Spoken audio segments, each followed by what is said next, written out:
listening to EWBSX, the cyber bully, the world's most unhinged right-wing echo chamber. Put your feet up and relax. You're home now.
You may even get tired of winning, and you'll say, please, please, it's too much winning. We can't take it anymore. Mr. President, it's too much. And I'll say, no, it isn't. We have to keep winning. We have to win more. We're going to win more. Hottest fucking thing a guy can do is make a little noise. Okay, let out a little...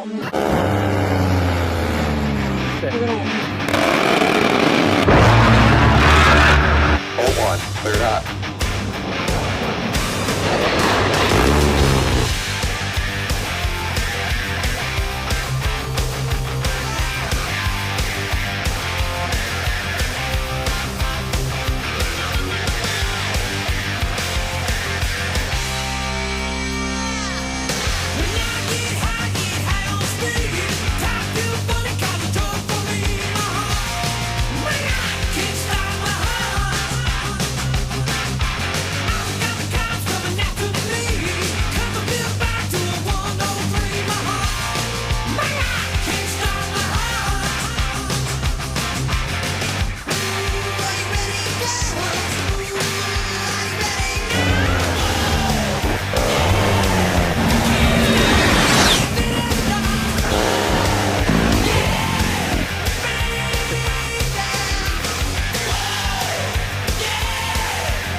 The Warthog. I love him. What's going on, everyone? Welcome to the AstroLab. Good morning. Good AstroLab morning to you. Patriots, how are you doing, everybody? I got a funny little thing going on with my hair, don't I? Yeah, I've been sitting up here in the office, working, hammering it away in the dark. It's wonderful. I love it. I love it. This is my evening, getting ready to come entertain, inform, maybe educate. So I will provide you guys with something to do for the next 3 hours or so. It's about where it's been winding up. There was actually one a couple of days ago. I had back-to-back episodes that were something like 12 seconds apart in their total length when I uploaded the files. I couldn't do that if I tried. I couldn't intentionally get it that close. But a reminder that there is no lab tomorrow. Tomorrow is Wednesday. You guys will have to do without your lab fix between Tuesday and Thursday, but I'll be back Thursday morning for more labing. But before we talk about leaving, let's get things going here today. C.S. Whitley just renewed his subscription for 10 months now.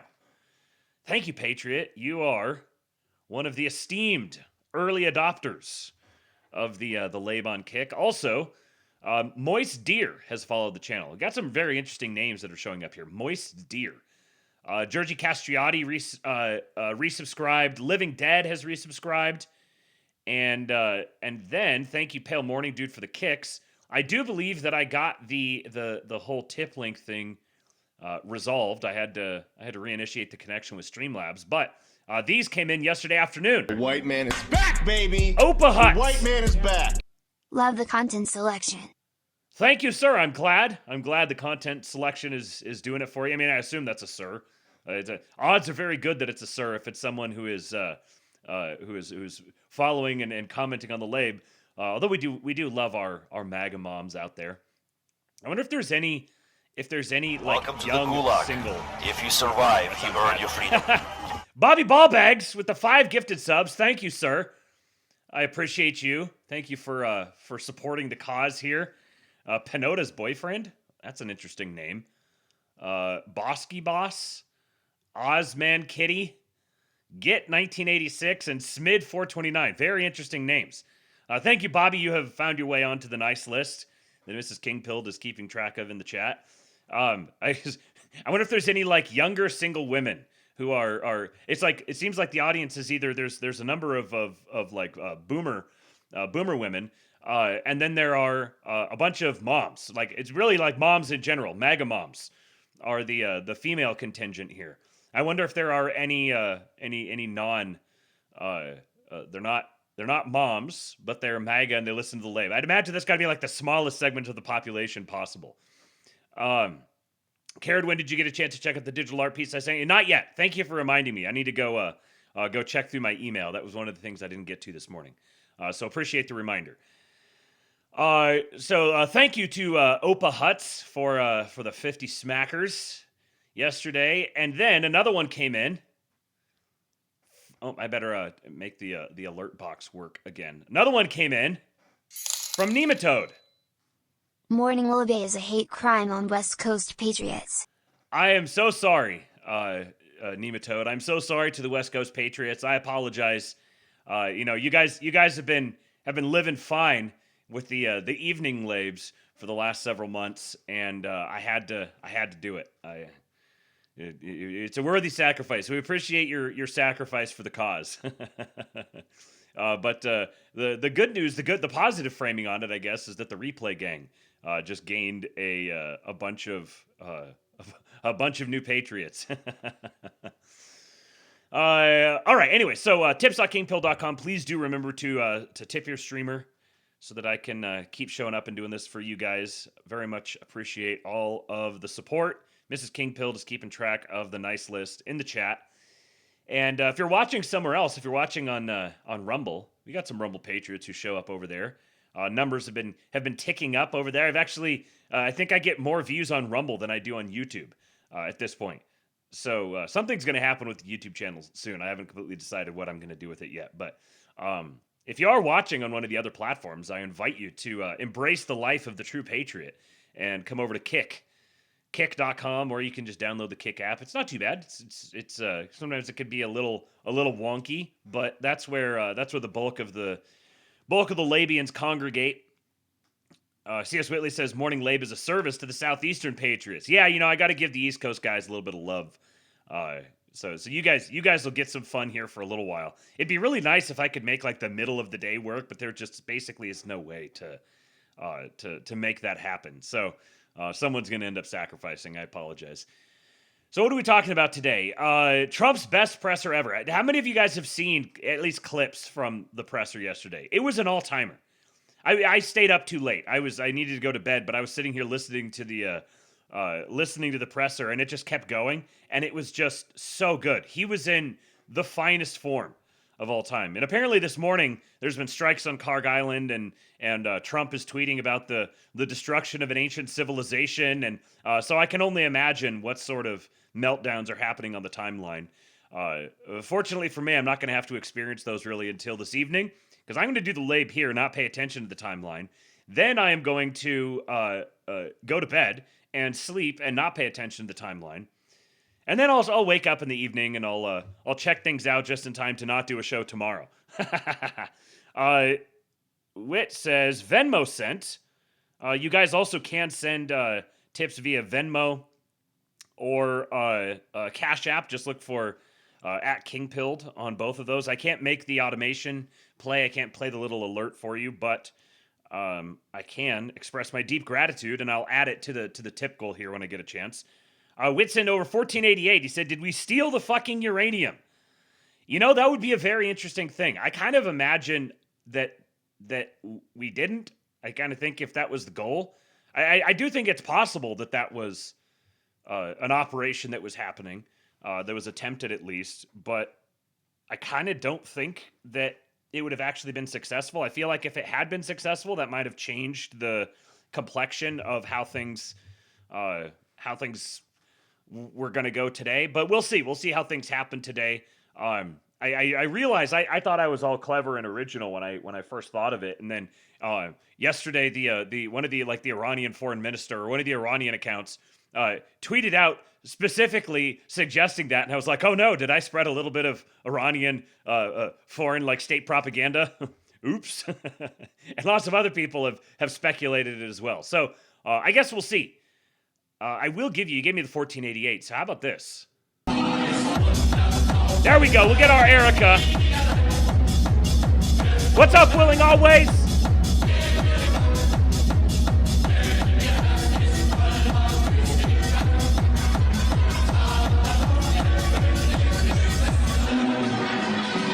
All my human-ass niggers never step back. I had to let it play. Thank you to Young Goy Vey the other day for giving me that banger to include there.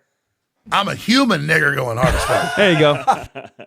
That was the alert for Wit, making sure that he got his credit. Here, I'll just do this here real quick before we launch into it. I can update this real fast. 7488. There we go.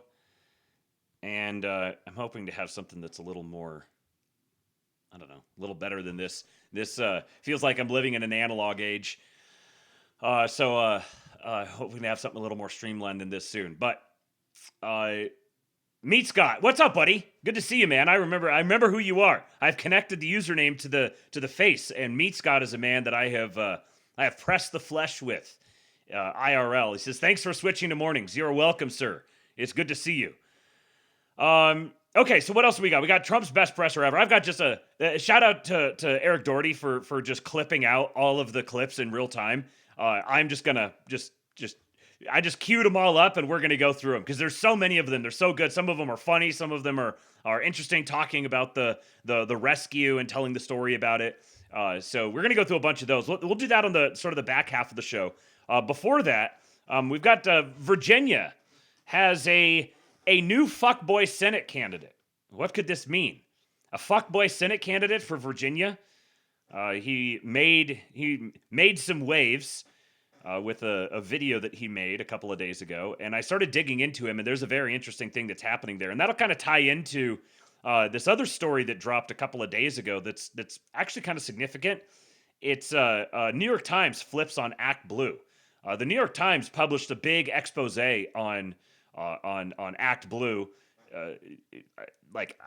indicating that they could be in some very deep shit here in the very near future.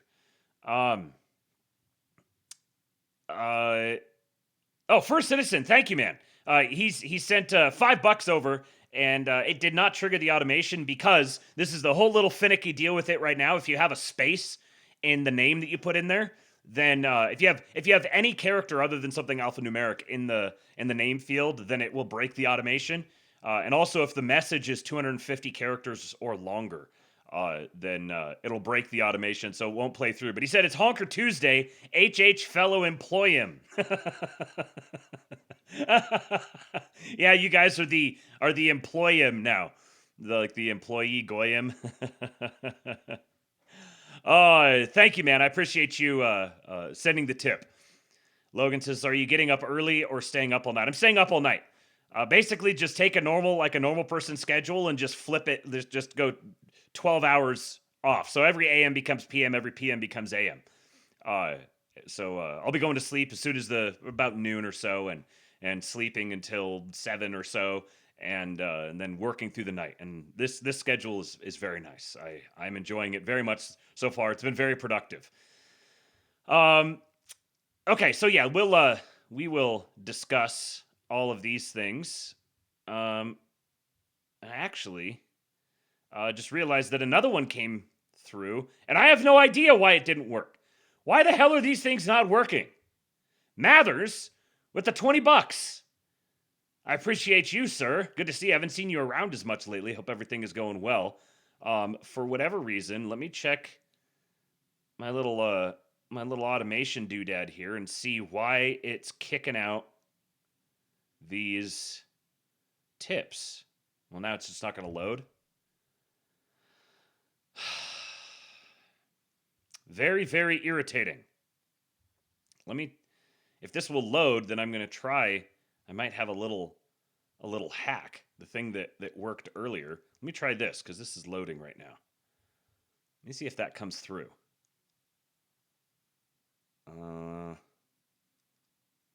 No, it's Welcome to the Gulag. If you survive, you earn your freedom. Thank you for subscribing, Meet Scott. Appreciate you subscribing on Kick.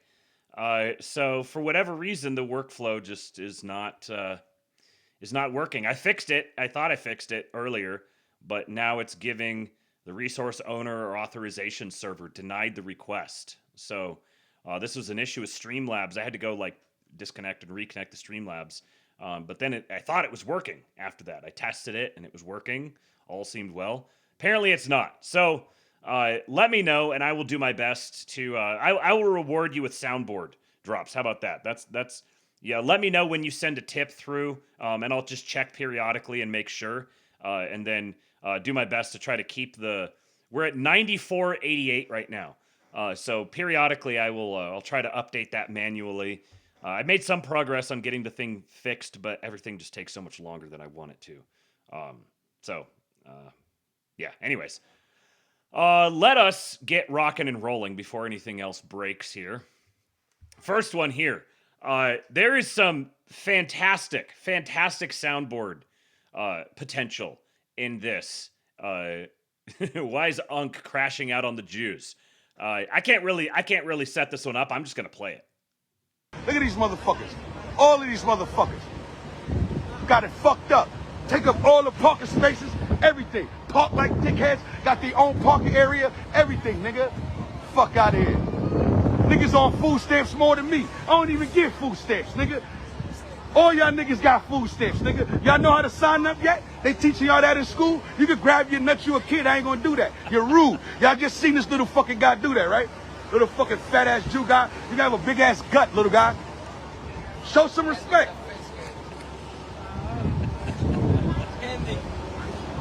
Look at these niggas. What is that? Fake ass temptations, the Jewtations. The Jewtations. Fucking fake ass Jewtations. Y'all niggas over here, man, eat dick, man. This the little disrespectful little faggot. He's got He gonna teeth. suck a lot of dick when he grow up. I don't respect none of that shit. Got the FDNY over here wasting their fucking time on bullshit. There's a whole war. What if they fucking get attacked right now and they over here with you? Look at this guy. Look at this guy right here. What the hell is that? What? Imagine intentionally making yourself look like that. Attack right now and they over here with you bitch ass niggas for this bullshit. And these guys keep walking near me so they can hope they can get this confidence, this bravado. That's why they walk by me, so y'all can get my energy. That's why y'all keep walking by me. They're trying to harvest his energy. Let's just bump me. Bump me. I'm gonna be attacked. If you like that, you keep staring at me. Bump me. Come on and bump me, and I'm gonna show you. Just bump me. This is like the when you have the two guys who are they want to talk big, like they're trying to fight, but they're like, hold me back, hold me back, hold me back. And both of them are hoping that someone will stand there and hold them back so they don't actually have to fight. That's what's happening here. It's like they're each trying to bait the other one into committing a hate crime. No, you do it. You commit the hate crime. No, you do it. Sir, they're trying to steal your loosh. That's right. Yeah. My nigga's woke. My nigga's hip. Look at my African American over here. Look at him. Okay, so let's talk about this guy, Mark Moran. Very interesting character. Mark Moran for U.S. Senate. Today I'm putting Virginia and America first to announce that I am running as an independent for U.S. Senate. And I'm just gonna set this up. If you haven't seen this video yet, you're not prepared for what you're about to see. Nobody has ever spoken like this man. This is like an entirely new speech cadence.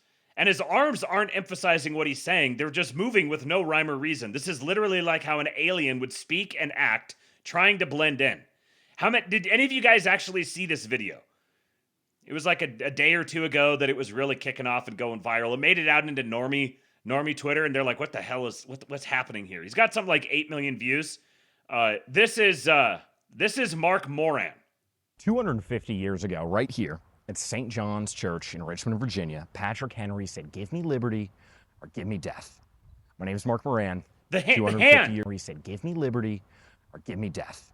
My name is Mark. He did like the dice roll thing. Give me death. Virginia, Patrick Henry said, "Give me liberty or give me death." My name is Mark Moran. 250 years later, I'm saying the same thing. Today, I'm going to announce that I'm breaking free from the Democratic establishment. Now I'm going to run for United States Senate as an independent. I'm doing that because I'm putting our country first. I'm putting it above these divisive issues that the left, that the right, and our corporate media control. I want to talk about big, bold ideas that will save this country. We can't afford homes. We can't afford health care. We're dropping bombs on another country at the behest of another country. We're entirely controlled by corporate institutions.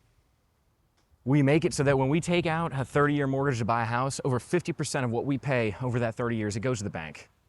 We're ripping off the middle class with our tax code, that the elites who are controlling us get loopholes while we don't. We need to simplify everything in this government, but we need to fundamentally restructure and turn this around so that it works for the people. Everything is wrong, and it's because money controls. That is not the system that our founding fathers designed, and I'm here to say that.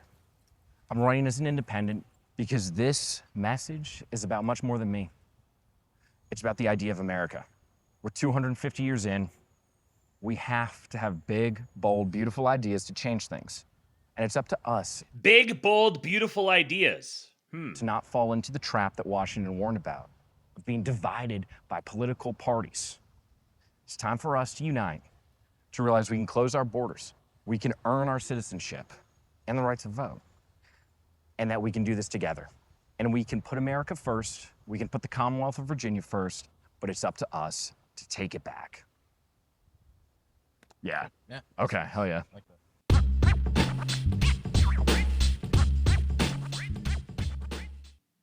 Okay, so give me your initial thoughts on that. I'm going to try to pull something up here real quick.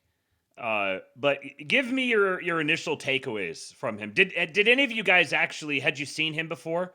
And also, what is your what are your initial thoughts on it?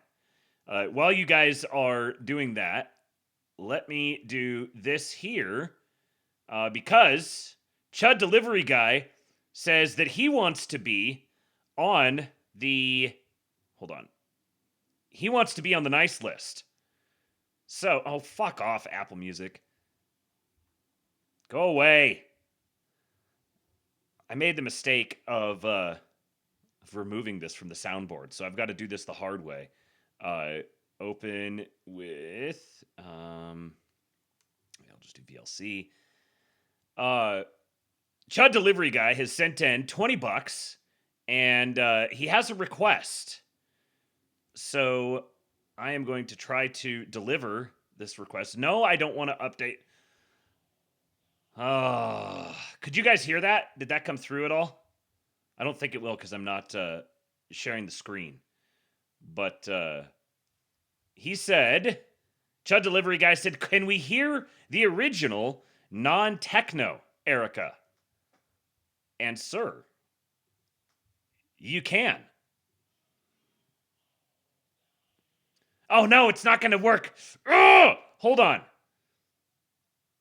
I just realized why it won't work. Because I just changed something today to make this work so that it will... Okay, hold on. I'm going to make this happen.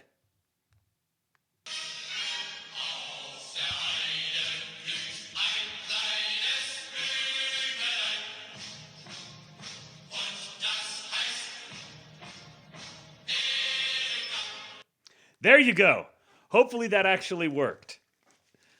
Were you able to actually hear that? It said that the little soundbar thing was moving, so hopefully it actually worked. It just so happened, it would have worked, but I just so happened to change the way the screen share was working to hopefully make it so the soundboard doesn't double up.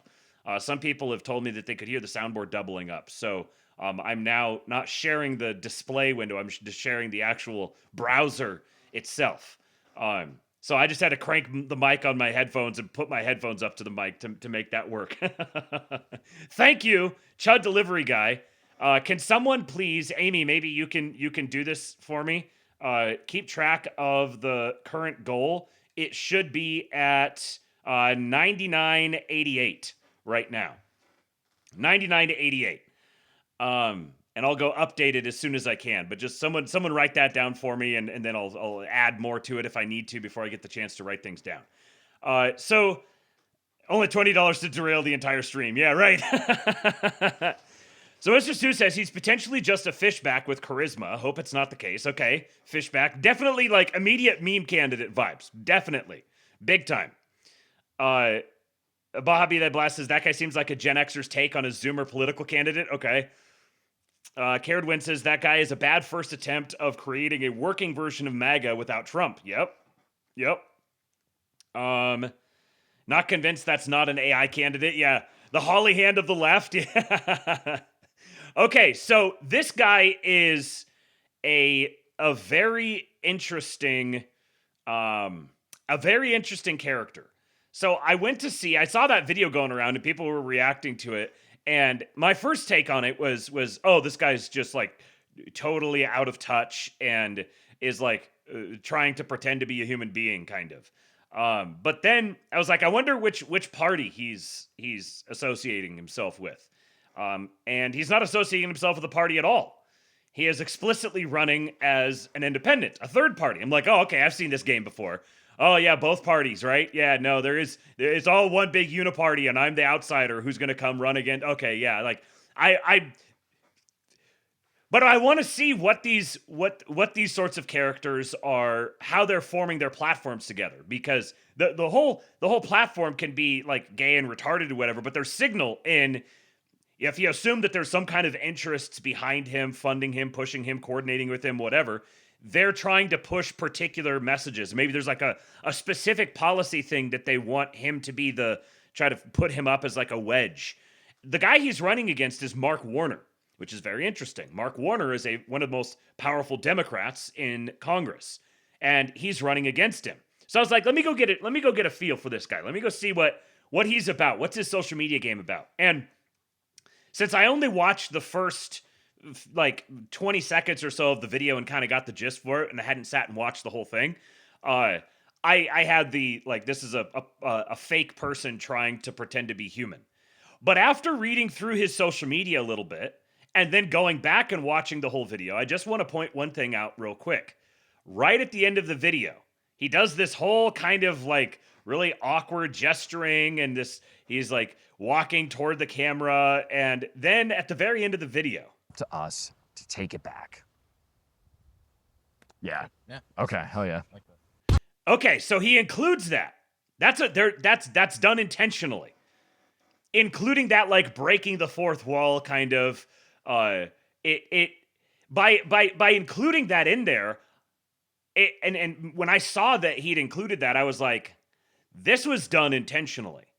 the whole really off-putting, really weird kind of gesturing and stuff, this was done intentionally because it would ensure that it goes viral. This is someone who understands how to make something go viral. And so I go and I look at his social media. We're going to scroll through this for a minute. Commonwealth, not corporate wealth. Virginia first, Virginia forever. He's got a meme coin. Here's his video. 7.8 million views. First thing, as I look at his timeline, he has an interview with John K. Amanchukwu Sr., host of Disturbing the Peace, TPUSA faith contributor, senior visiting fellow at the American Renewal Center, I believe is what that's called. He does a podcast with him.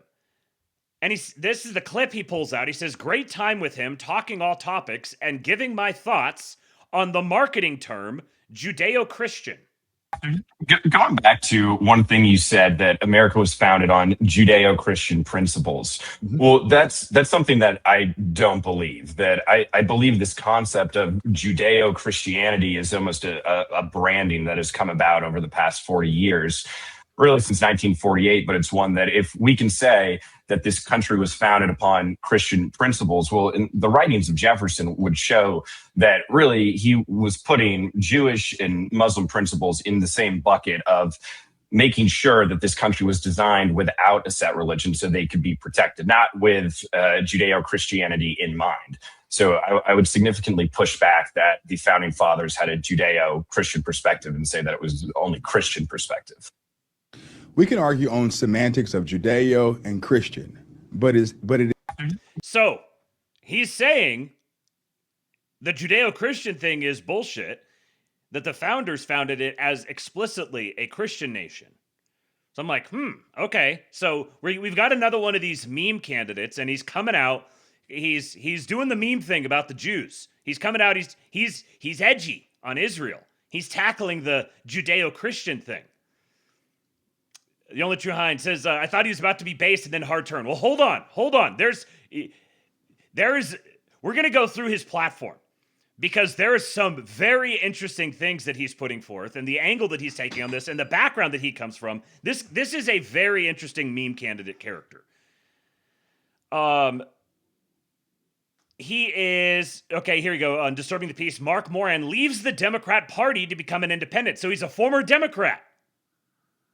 Former Democrat, going independent, woke on the JQ, talking about since 1948, also counter-signaling Judeo-Christianity, saying, no, this is a Christian nation. But he's also doing the, uniparty, I'm the man of the people, kind of. It smells to high heaven of an op, but I'm trying to figure out what kind of op it is.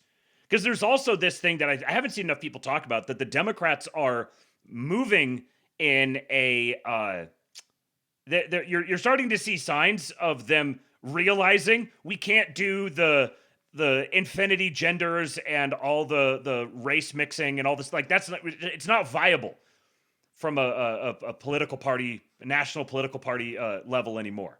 We need a clean-cut, relatable white guy who can speak to the people, who people are willing to connect with. There's this already, this is a big open lane.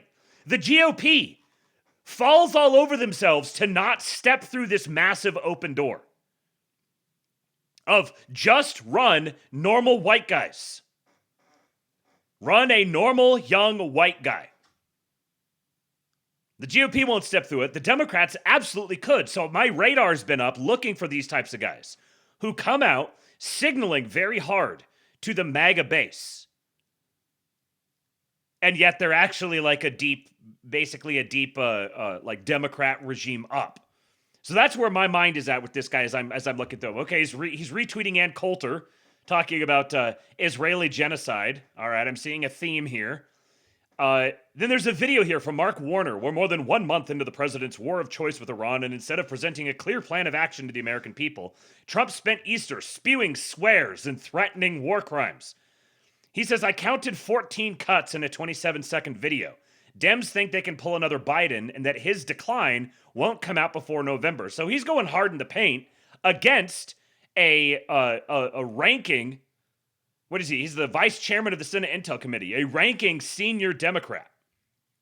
That's very interesting. If your thing is like, we're going to have these like secret covert Democrats who go appeal to MAGA and peel off Trump voters, then having someone run directly against Mark Warner is either like a nice like 3D chess thing where go away Google Chrome. It's like a 3D chess thing where we're actually going to protect his race by pulling away from a Republican challenger and watering down the vote with this independent third party guy. But why would you do this with Mark Warner? Unless you think that Mark Warner's seat is actually threatened. Like this is our break glass in case of emergency. We need to deploy the subversive fake MAGA white guy to protect Mark Warner's seat. So he's going to run against him, but he's actually protecting him. Mark Andreessen says, I've never been so bullish on the United States of America. Adam Rossi says, what the critics of the USA fail to understand is that we have something so special that we know it will overcome the obstacles and challenges of the day. Okay, so we got a little white pilling here. Continuing down, he's got another video here going after Mark Warner. I'm not going to watch that, but he's going after him for a cognitive decline. Monica Vensky's chilling 5-word warning to Democrats. Get hot or get left behind. Okay. There's a couple of these here that I really wanted to get to. So, talking about Abigail Spanberger. He retweets this a screenshot from an article here. Mason Netchie, a self-described independent voter in rural Culpeper County, said he did not vote for Spanberger, but hoped she would improve the cost of living. Instead, he feels she has been trying, quote, to make herself into a Democratic icon. I don't see anything that makes me think I'll be able to own a home again one day in this state, said Netchie, a 44-year-old car parts salesman. All right, tuck that away. You're kind of getting a picture of what he's focusing on. So he's anti-Spanberger. More Virginia propaganda posts he's retweeting. He's got a quote from Mark Warner in 1996. I don't want to be a lifelong politician. That's why I've said that if I'm elected to the Senate, I will serve no more than 2 terms, because I think the value of our system is that it's constantly renewed by new ideas, and fresh people. Well, funny how that works 30 years ago. Now, this guy here says, seen a lot of hate about Mark Moran. Hate him as you will, but this man gave up a career in law and finance. Ah, okay. So he comes from Wall Street to pursue what he believes will be better for this nation. Hate as much as you want, but tell me you're a better person. You can't. Says he's an inspiration. This guy says, hey, Mr. Potato Head, go back to Ireland and run there as a Muslim like the rest of them, whatever that means. And he says, I like cheeseburgers and have assimilated too much. Sorry, the Patriots are in control. TikTok for you. Patriots are in control, huh? Very interesting. Talking about 2 illegal immigrants who only have to serve 5 years behind bars for murdering someone in Fairfax County. Commonwealth's attorney Steve Descano's office offered them a plea deal. He says, imprison Steve Descano. Of course, he's using hashtags, so his X game isn't... he's not an X-native. I'll say that. This is the one. I wanted to scroll down to this point. He says, after that video that my suspicion is that it was intentionally crafted to go viral. He says, now that I have the mic, there is a designed war against young men in this country. If you wanted a society to crumble from within, you'd attack its military-aged men. And that's exactly what's happening. Through porn, gambling, vapes, and weed, we are ruining kids who grew up on the internet with no hope. And we over-medicate any boy who has high energy. We've created a society against them, cut their recess time by 60 minutes a week since 2001, and canceled them the second they step out of line with the narrative. Everyone except DC Elite sees this and is ready to change it. The time is now. So you'll notice this theme with him. He's very much talking about the issues of young men. He's targeting the issues of young men, young people in general.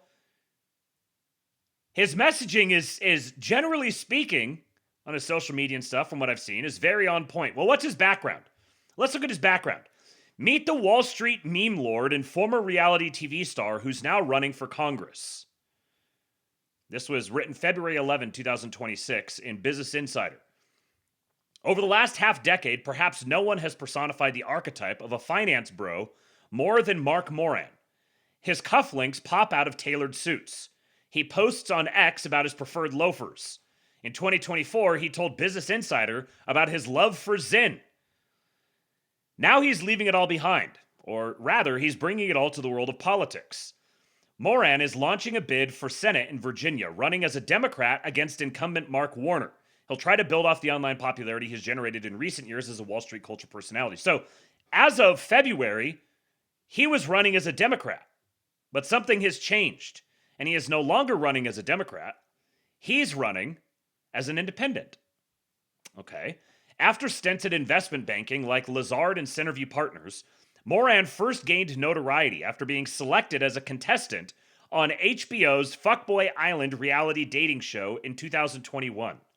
He then became the first employee of the popular financial meme account Litquidity before launching his own investor relations firm Equity Animal in 2022.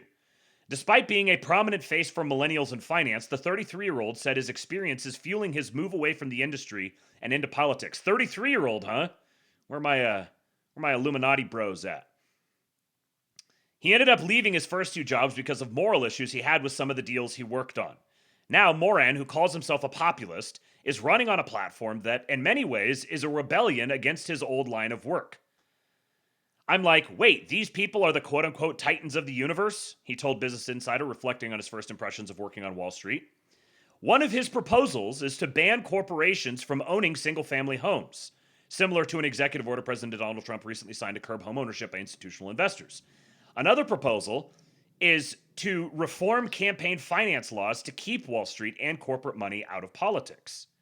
We have a captured legislative branch, he said. I'm very much against the control that Wall Street has been able to have over politicians. Kind of just basic. This is total normie slop. This is the sort of thing that the average person, if you went and polled them on the street, the average person would be like, "Oh yeah, I like that. This guy's really going to fight the power." It's like filler. It's like when you have to ship something, you have a box, you have to ship something, but your box is a lot bigger than whatever it is you have to ship, and so you have those big the puffy air pockets that you stick in there. That's what this sort of thing is. Moran also wants to take on a Wall Street darling right now. This is where things start getting interesting. AI data centers, which are fueling the AI build-out that's helped drive the S&P 500 up by 94% since late 2022.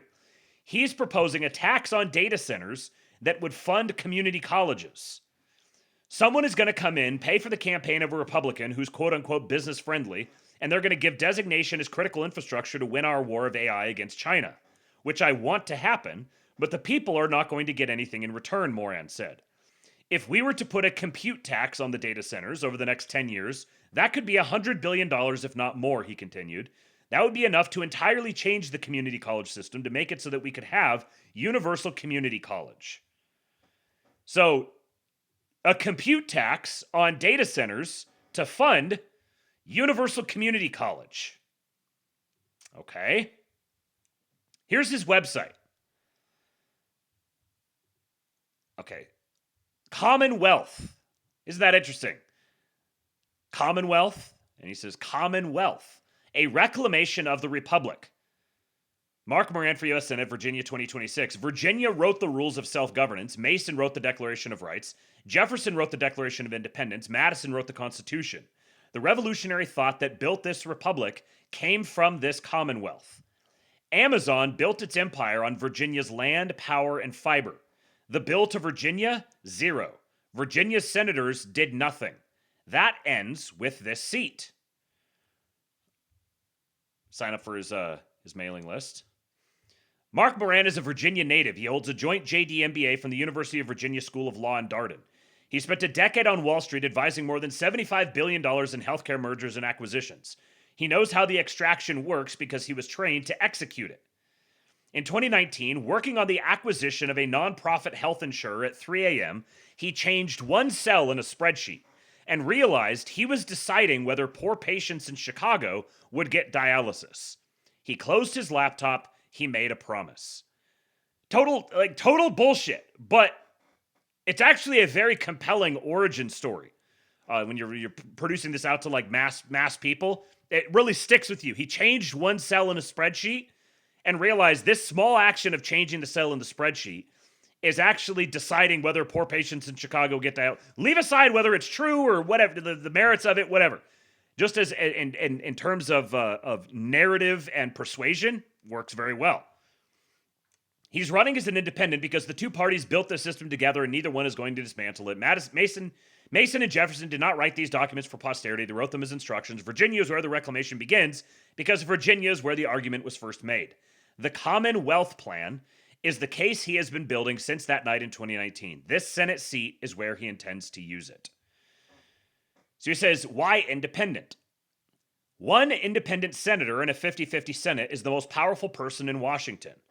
The two parties have built this system together. Neither one is going to dismantle it from the inside, but a senator who owes nothing to either party, who cannot be threatened with a primary, cannot be bribed with a chairmanship, and cannot be bought with a bundler's check, holds every vote that either side needs to pass anything. That leverage is the plan. Virginia sends one independent senator to Washington, and the entire calculus of the Senate changes overnight. Okay. Virginia wrote the Bill of Rights. Virginia wrote the Declaration of Independence. Virginia's senators now work for Amazon. That ends in 2026. It's all like, this is, in terms of political campaigning, this is well-conceived stuff. This is good branding, good persuasion. He's got a little infographic here. The math your bank never showed you. $450,000 in interest paid to a bank over 30 years on a house that cost $400,000. Nobody ever asked why. Yada, yada, yada. The prosperity mortgage. 20 years at inflation plus 1%. After 20 years, the house is yours. No bank, no catch. Wall Street's casino pays for it. You just have to show up to vote. Yeah, okay. It's exactly, yep, you're going to get elected to the Senate and you're going to make the prosperity mortgage happen. Sure. 70% of global internet traffic flows through Loudoun County, Virginia. Gee, I wonder what that is. 300 plus data centers in Northern Virginia alone. Texas, Ohio, Georgia, and Nevada host hundreds more. $0 returned to American communities under current law. Now, this is an interesting take. The way he's framing this up, the infrastructure America built and never got paid for. This is I think it's a unique take. We've invested all of this and haven't gotten anything in return for it. Amazon, Microsoft, and Google built their AI empires on American land, American power grids, and American roads. The Compute Tithe, interesting name, the Compute Tithe collects 2% of gross revenue from data centers nationwide. That money funds free college for every American who serves. So here's the Commonwealth Plan. 11 proposals, each one concrete, funded, and connected to the others. Grounded in the Bill of Rights, lead with the Constitutional Foundation, build the economic engine, deliver the outputs, read the summary card, expand for the full argument, no consultants, no hedging. Now, before I get into some of the details on this, I gotta say, this is put together like a presidential platform, or maybe like a governor's platform. This is not a legislator's platform. Like, he's running for a legislative office, but this is the sort of like really detailed, multi-step plan that you see people who are running for executive office put together and produce. Nobody's going to go through and read this. You guys here at the Lab are going to hear about this. But very few people are actually really going to go sit down and read through this. But the fact that so much time and effort has been put into creating this is fascinating to me. And I think it signals a new sort of politics that we're entering into. So how it all works together. 28th Amendment. Okay, so we're going to get another amendment. 28th Amendment. Corporations aren't people. Compute Tithe taxes every data center. Tithe funds free college for service. Service earns the vote. Earned votes can't be bought. First and Second Amendments protect the rest. Accountable politicians can't protect tax breaks. The machine runs itself. This is one machine, not 11 policies. The 28th Amendment is the constitutional lock. No corporate money ever. The compute tithe and AI automation fee are the economic engines. Data centers and AI pay for the future they are creating. Healthcare, the prosperity mortgage, and the military covenant are the outputs. The First and Second Amendments are the floor. Pull any piece out and the other stop working. That is the design.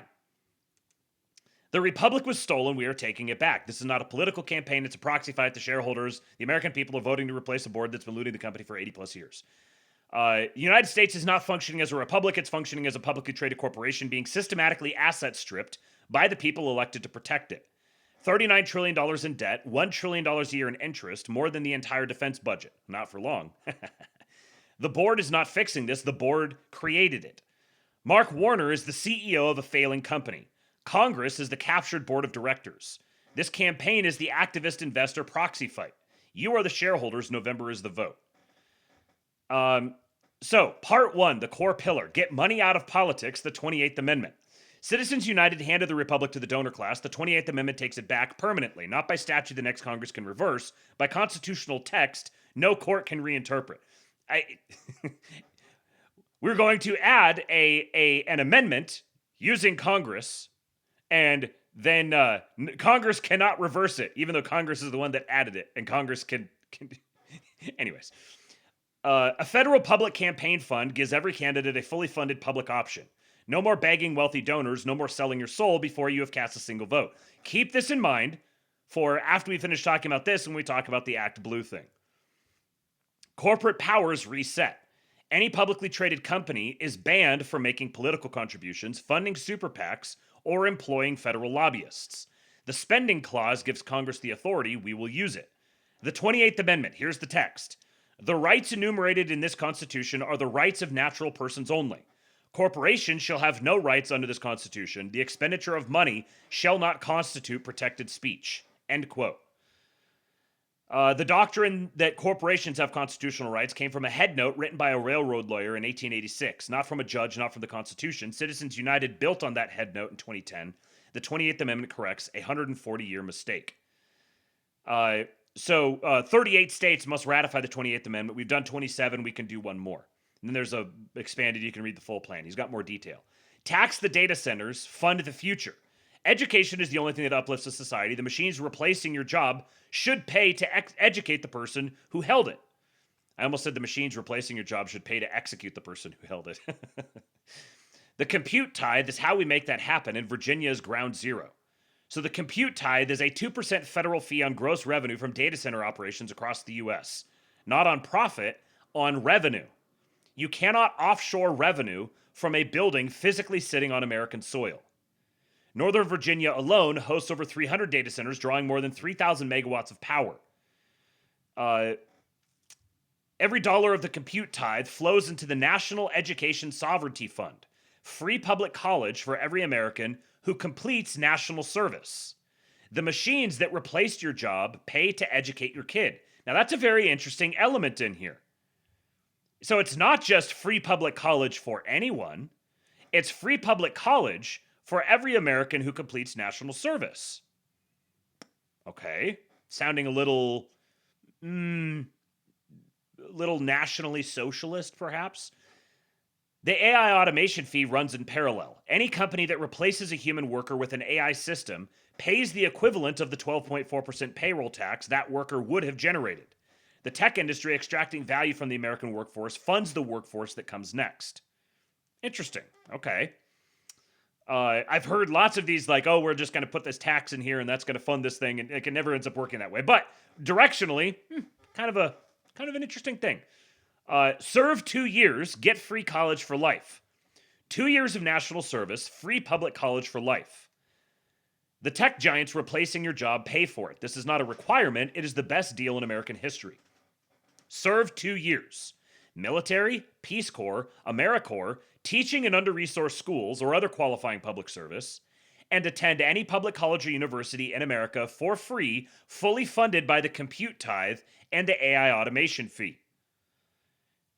Complete your service, earn the right to vote in federal elections for life. Complete your service, earn the right to vote in federal elections for life. Interesting, okay. You cannot buy a voter who earned their franchise through sacrifice. Corporate money loses its leverage overnight. A clear path to citizenship for those who serve. Complete the same 2-year service requirement, follow the rules, contribute to the country. You earn your place in the republic the same way everyone else does. All right, now we're going to start seeing a little bit of shit libbery come in here. There's definitely some shit libbery here.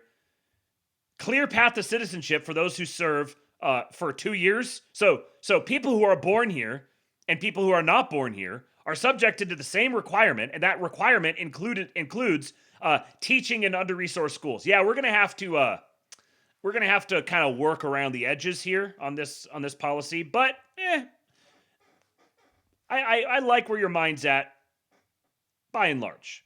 No service, no problem. You retain every right of citizenship. You simply do not hold the federal voting franchise.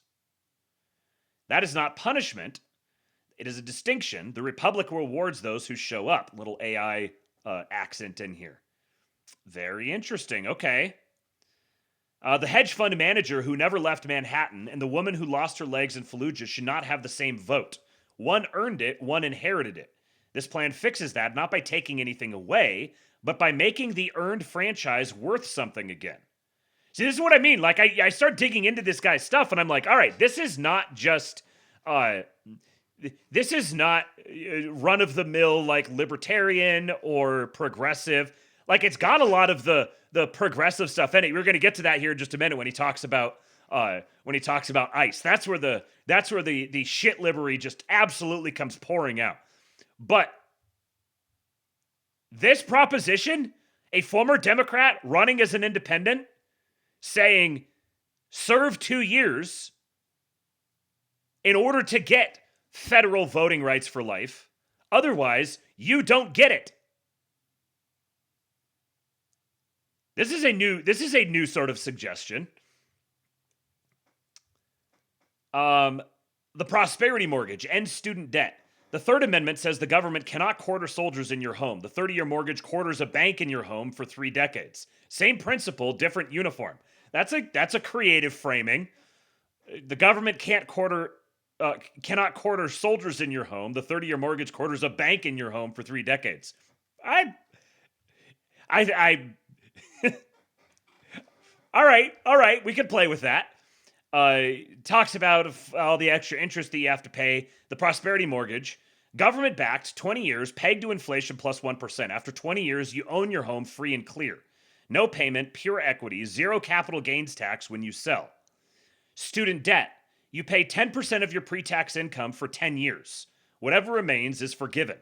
45 million Americans freed from student debt simultaneously, the same generation getting their first real shot at owning a home. How is this funded? The Republic fee. 1% on Wall Street speculation, 0.25% on stock buybacks, 1% on crypto, generates $550 to $775 billion annually. The prosperity mortgage is the first item in the waterfall. Wall Street's casino funds your home.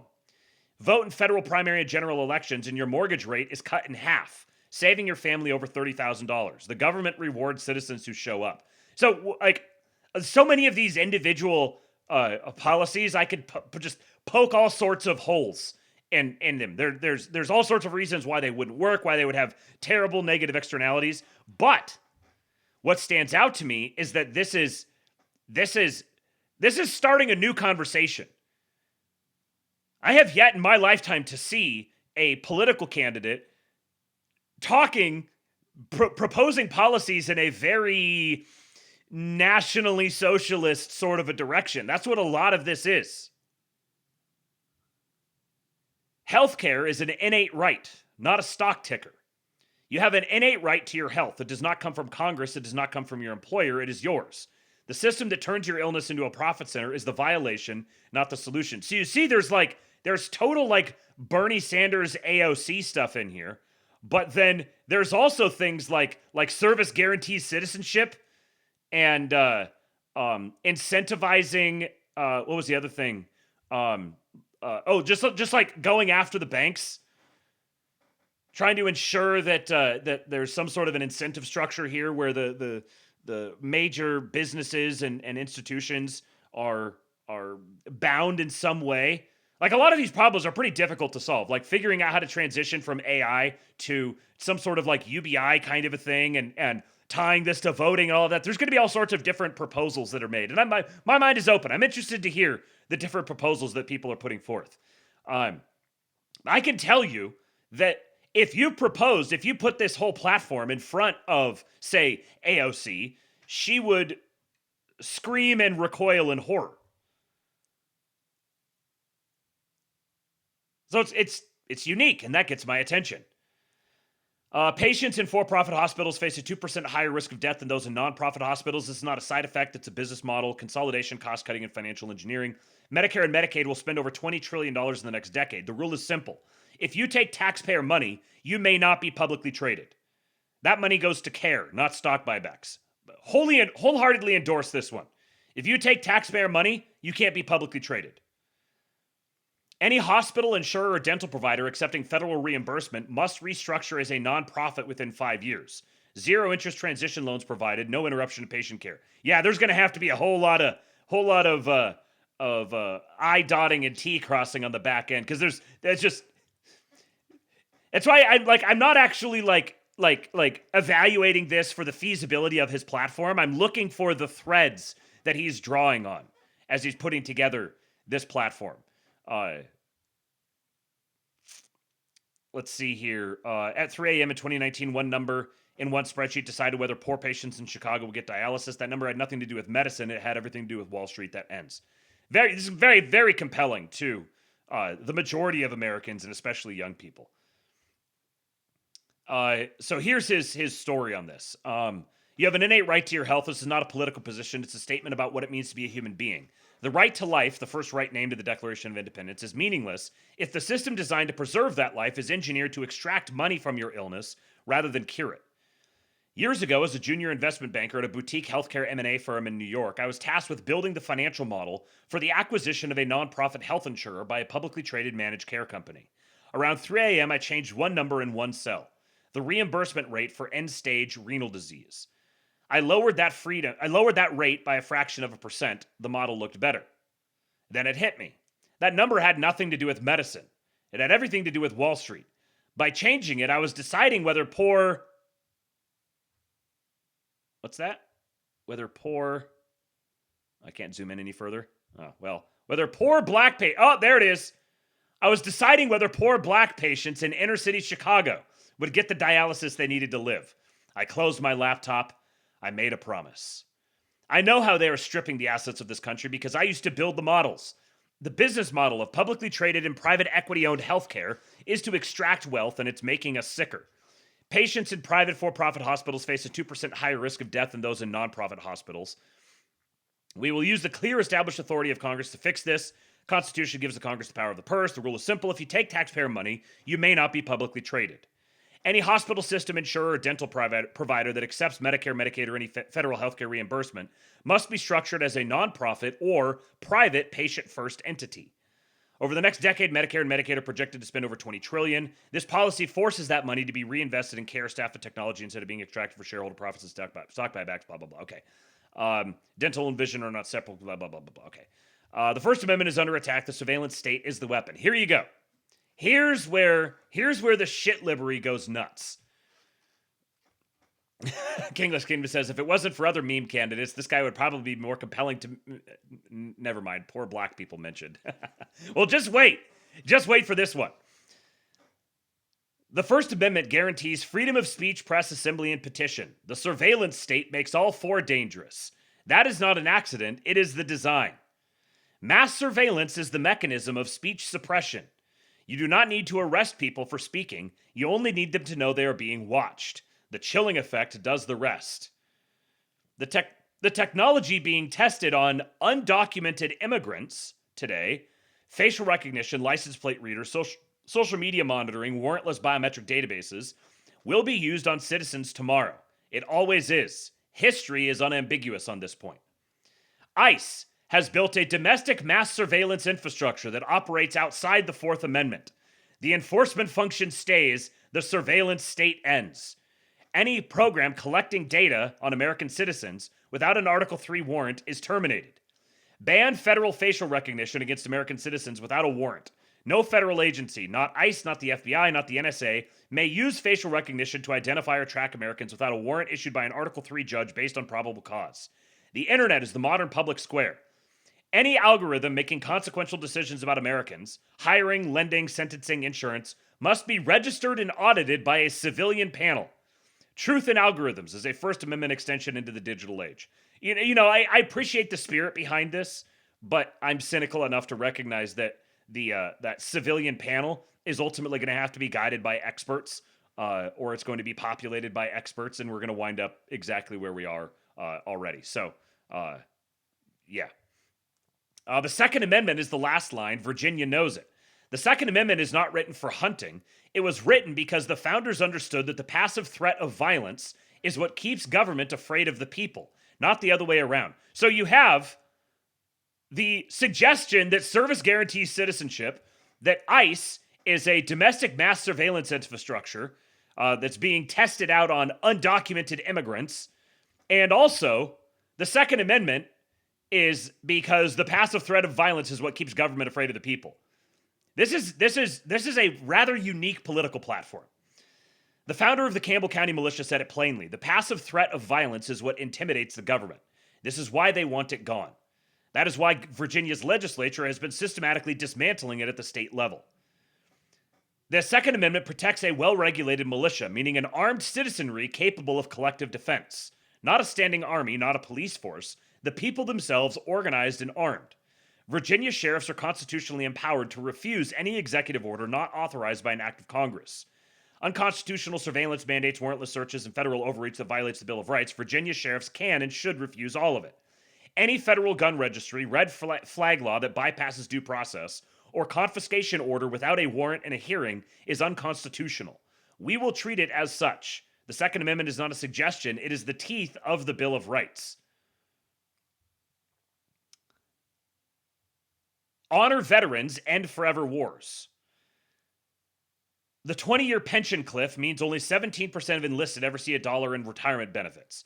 We are losing a quarter of new soldiers in their first 2 years. This is a retention crisis and a moral failure. The 10-year military covenant. Enlist at 18, serve 10 years, retire at 28 with a lifetime pension at 2.5% per year served. Guaranteed income at 28. Free to start a business, buy a home, lead a community. Cut the service cycle in half and you cut the machine that makes forever wars possible. Every war has to be re-justified to a new generation. That is the point. A 20-year occupation requires a 20-year army. A 10-year covenant breaks that machine. Israel sends its best veterans back to civilian life at 30. Where the hell did that come from? Just out of nowhere. I believe it's the first and only reference to Israel on his platform or on his website here. I couldn't find another one. Israel sends its best veterans back to civilian life at 30. Just out of nowhere. Oh, okay. Talks about the Thucydides trap. For years, political leaders have praised the Israeli military for its technological prowess and adaptability. They never ask why it is so successful. Israel treats its warriors like elite athletes, not bureaucrats. It demands an intense, high-stakes commitment for a short period, and in return, it guarantees a lifetime of security. A career soldier can retire with a full pension after just 12 to 15 years of service. Our system does the exact opposite. The American military pension system is a 20-year cliff, and blah, blah, blah. He kind of repeats himself.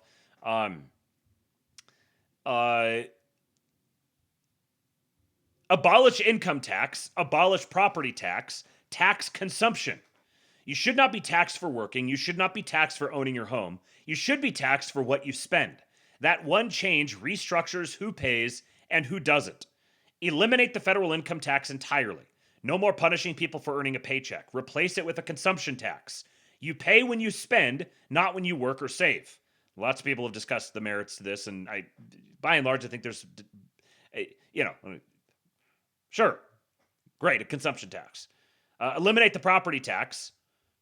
The surplus funds, three things in strict order. The prosperity mortgage first, the 10-year military covenant second, and the healthcare transition fund third. Every dollar is spoken for before it is collected. The income tax was designed in 1913 before the modern stock market existed. The property tax was designed to keep poor families from holding land across generations. Both have done their job long enough. Both end under this plan. Restructure the national debt. Your 401k, IRA, pension, and Social Security are completely protected. The retail protection shield is non-negotiable.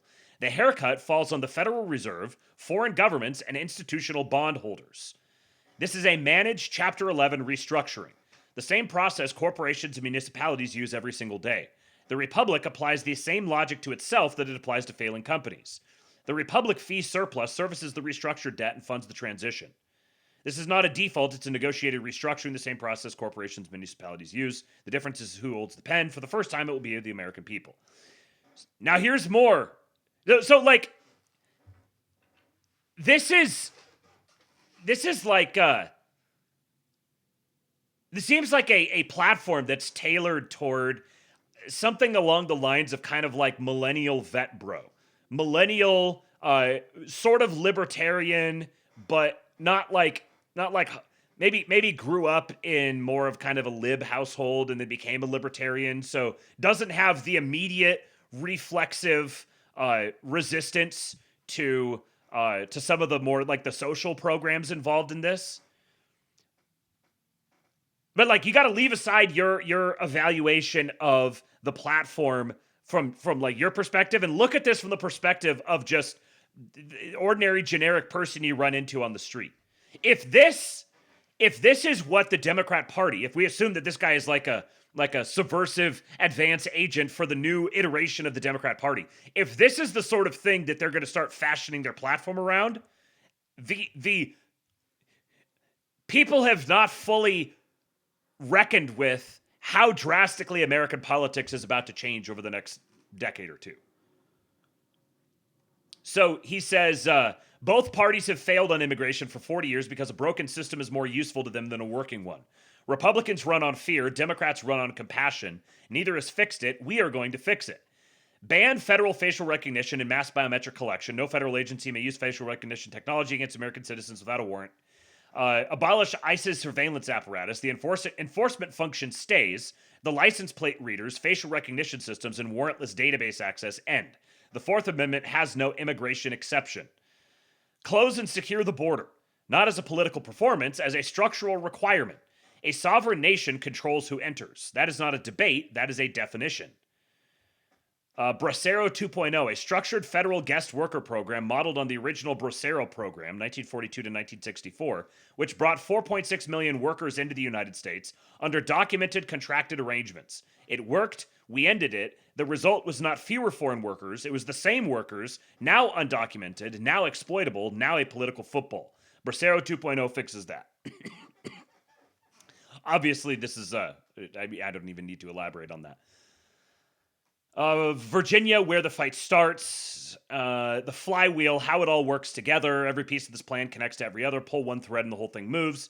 These are not 11 separate policies. They're one machine. Here's how it runs. He gives a whole breakdown of how the whole thing runs. You can go read that yourself if you would like. He says he will not caucus with the Democrats, will not caucus with the Republicans, will not accept a committee chairmanship in exchange for my vote. I will not trade a procedural favor for a donor's phone call. I will not be the 60th vote for a bill I have not read. I will not pretend that party loyalty and Virginia's interest are the same thing because they've not been the same thing for 50 years. Okay, sure. All right, bro. My job is one thing. Get money for Virginians. Okay. I can hear this. My job is one thing. Get money for Virginians. That's an honesty I can appreciate. Every vote I cast, every bill I sponsor, every hearing I sit in will be measured against a single question. Does this put more money in Virginia's pocket? If the answer is no, I vote no. Party leadership does not change that answer. Virginia first, Virginia forever. So, this is, Hines says, they will have no choice but to be MAGA light. Yeah, this is I think we're starting to see what a Democrat Party that pivots to being MAGA light, so retaining some of their core priorities, retaining some of their constituencies, but trying to pivot to keep up with the times. We're starting to see, I think, what that might look like. Now, we're going to talk about this ActBlue thing because it is a BFD. I believe. Before that, though, Duffhead sent in a tip, and for whatever reason, the tip automation isn't working. I fixed it. It was working earlier. Now it's not. Thank you, Duffhead, for the $88 tip. I don't know if I have an 88 here. I feel like I've gotta. Give me my nigga Heil Hitler. Come on. Come on, Streamlabs. Hell yeah, here we go. I got one. From Ozzy's team before. They don't understand the things I say on Twitter. Loving the new schedule. Early to bed, early to rise, makes the Patriots hard, heavy, and wise. Yes, Ozzy Steen. That was a very good message that you sent the other day.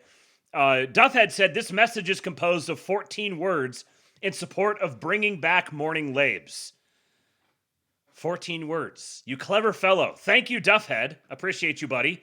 Mrs. Kingpilled says we are at 187.88, so let me just get this updated while I give you guys a little Harry update. Haven't seen Harry in a little while. Harry Enton talking about polling, of course, because that is what Harry lives to talk about. Average of all the polls, Dem generic congressional ballot lead at this point in the cycle with the Republican president. On average, their lead's actually slightly less. It's 5 points. That's less than it was back in 2018 when it was 8 points, and way less than it was during the 2006 cycle when it was 11 points. So yeah, Democrats are ahead, but they're only ahead by 5 with a president whose net approval rating is bordering on -20 to -30, depending on what polls you look at. You'd make the argument Democrats should be way ahead, and they're just only sort of slightly ahead. Average. So what's happening is the Democrats are just wildly unpopular, and they don't have a central figurehead. They don't have a head of the party. They don't have a coordinated messaging focus, and they don't have a platform. All they have is just anti-Trump. So the midterms, I think, are much more difficult to predict this year because they're going to be a lot more region-specific. It's going to be it's going to come down to individual candidates, individual campaigns, how much money is spent on individual campaigns. And that's where this whole ActBlue thing becomes very interesting. So, ActBlue is panicking after they were caught potentially lying to Congress about foreign donors. This is a bit from Fox News. Microscope again. A new report from the New York Times raising questions about whether its CEO misled Congress, and now the group could face investigations, midterms only months away. Connor Hansen's got more on this. What you find out from Washington. Connor, good morning. Hi, Bill. Good morning. This could have major implications for Democrats heading into the midterms. Thank you, Emperor Atreides. ActBlue's own former lawyers reportedly suggested this could lead to a criminal investigation. ActBlue has facilitated billions in donations for... Hey, I just spotted a patriot down here. Bill Asaley, U.S. Attorney for California. That guy's a patriot. Thank you, Emperor Atreides. Democrats ranging from presidential nominees to local school board candidates. A report in the New York Times cited a 2023 letter from its CEO, Regina Wallace-Jones, to GOP investigators claiming ActBlue used multi-layered screening to root out foreign donations, which are illegal under federal law. The problem... Isn't it funny that we're just sitting here looking at just like a big logo of ActBlue? Like, I'm glad I get to see what the ActBlue logo is. Which are illegal under federal law. The problem? ActBlue's former lawyers told her some of those steps weren't always followed, and that presented a substantial risk if she was found to have misled Congress. Started looking into it, we determined that ActBlue had really pulled back on some of the security measures on their website. Damn, this dude needs to get some different glasses, I think. Looking bug-eyed as hell. You get these glasses are like freaking magnifying glasses over his eyeballs. website, which would have enabled foreign actors to inject great value contributions under the name of other people. ActBlue sent us a statement saying Wallace Jones never made false statements, adding non-U.S. citizens have not and never will be permitted to make political contributions on our platform. Every contribution made through ActBlue goes through a fraud review. You see that? ActBlue says non-U.S. citizens have not and never will be permitted to make political contributions on our platform. Uh-huh. Yeah, sure. Right. Every contribution made through ActBlue goes through a fraud review. Yes, I'm sure it does. Every contribution made through ActBlue goes through a fraud review. Its former law firm, Covington & Burling, stands by what it said, writing, quote, "We have complete confidence in the legal advice of our lawyers provided to ActBlue." Now, according to the Times, the law firm's memo said some donors paid through platforms like Apple Pay, PayPal, or Venmo, and were not asked for any verification like a passport number to prove they were U.S. citizens. Bill? Okay. So, donors donating to ActBlue using Apple Pay, Venmo, Cash App, where you're not validating who it is or anything, but they say, oh no, we confirm everyone. There's no possible way for foreigners to make donations to American campaigns through ActBlue. Well, that is not at all what their own attorneys, their own in-house attorneys have said.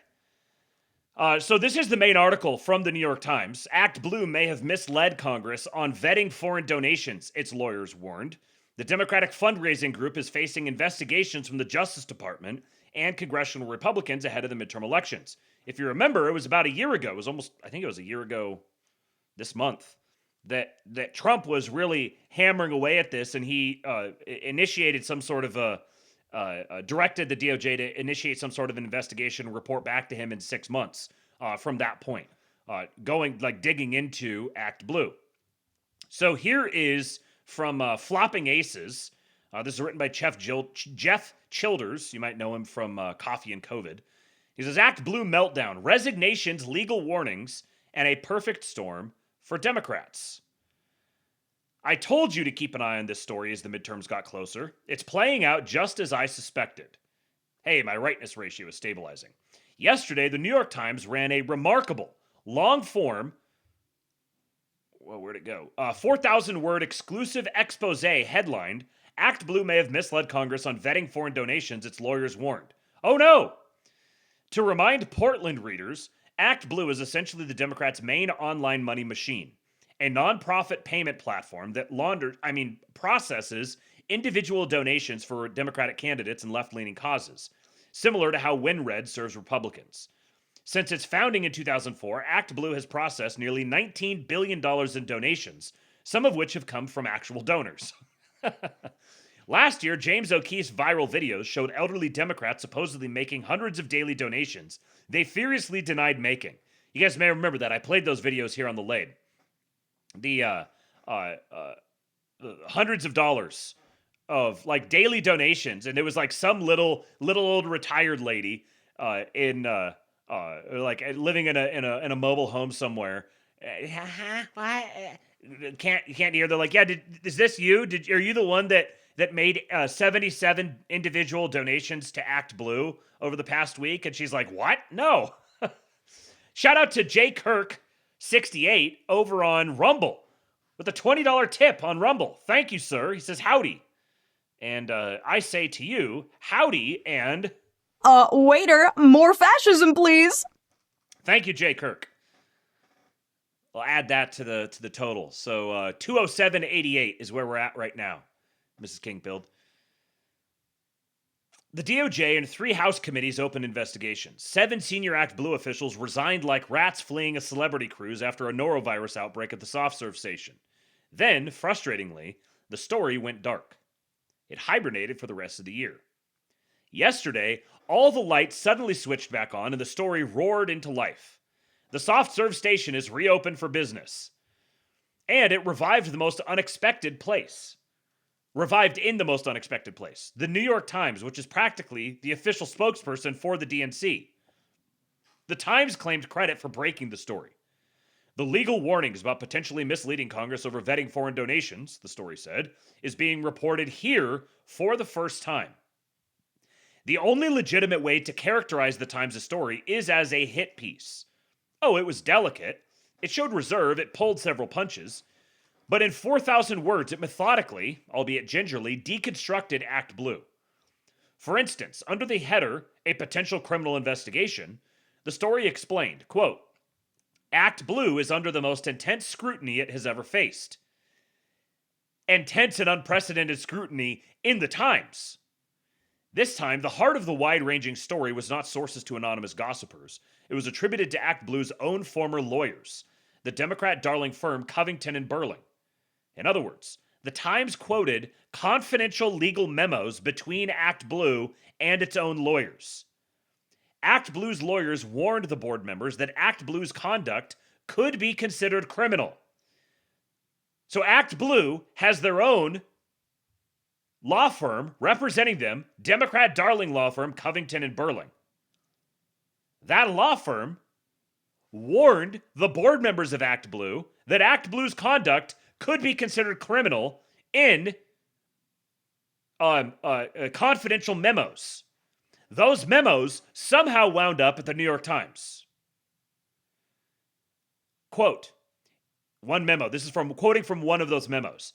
It can be alleged that ActBlue accepted and or facilitated the acceptance of foreign national contributions into American elections.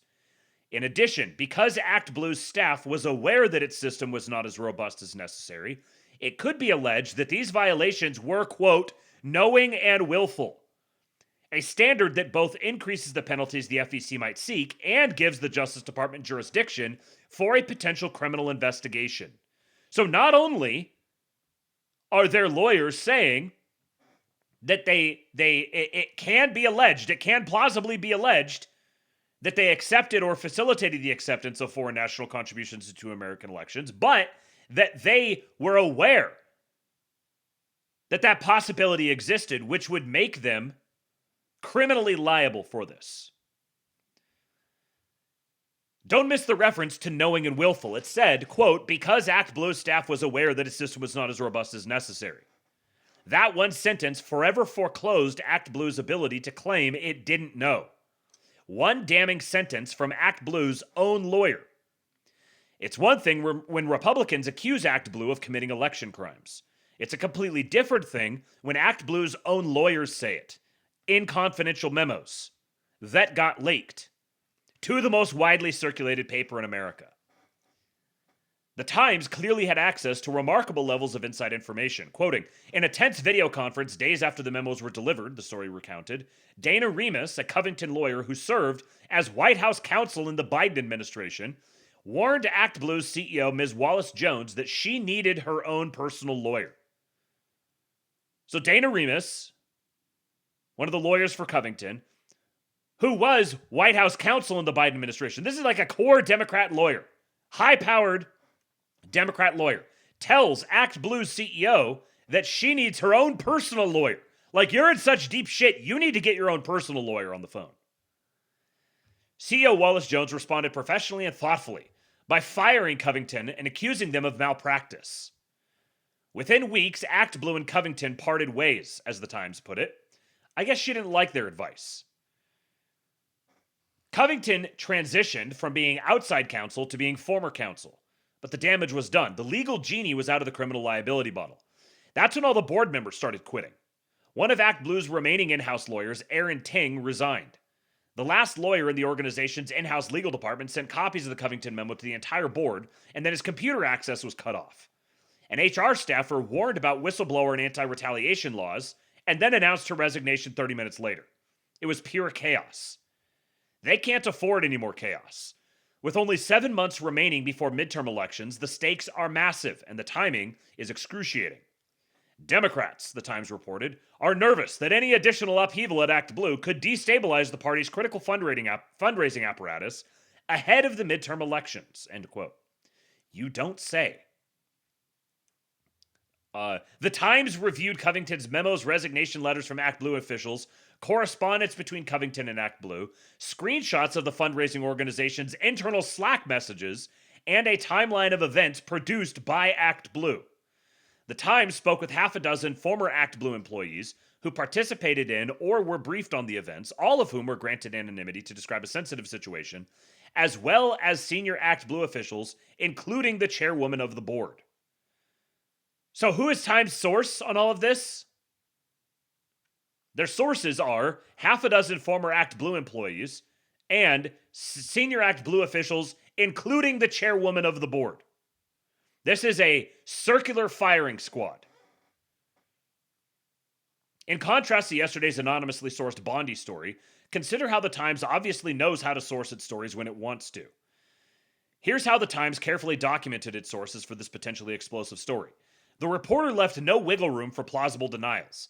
Legal memos, resignation letters, lawyer correspondence, internal Slack messages, and interviews with 6 former ActBlue employees, senior officials, and the chairwoman, plus a timeline of events produced by ActBlue itself. Now consider this. Legal memos and correspondence are strongly protected by attorney-client privilege and would have been very hard, if not impossible, for the DOJ or Congress to get. Somehow, the Times got them. I can hear Curtis Yarvin spinning up a commentary about media-controlled state and the hereditary monarchy that runs the Times. And under the law, since the Times has them and published them in a newspaper, they're almost certainly no longer confidential or privileged, and may be subpoenaed. The Covington memo isn't news. It's over a year old. The Times didn't claim it just got all this evidence. But the Times published these damning memos from ActBlue's own lawyers right before the midterm campaigns begin in earnest. On the same day the Times ran this remarkable exclusive expose, Todd Blanche began taking over as interim attorney general. It's not controversial to suggest that Blanche, Trump's former defense lawyer from the Biden lawfare era, will be aggressively interested in ActBlue. In technical terms, the Times just handed Todd Blanche his first case file on day one. You're welcome. How could he not investigate this story? It was also terrible timing because the last thing the Democrats need is a legal spanner flung into their fundraising apparatus. Despite corporate media's relentless narrative about how fired up Democrats are, the DNC faces an eye-watering funding gap. Excuse me.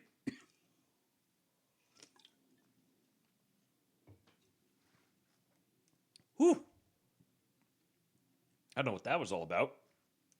My throat just started closing up all of a sudden. Reading about too much gayness, that's what it is.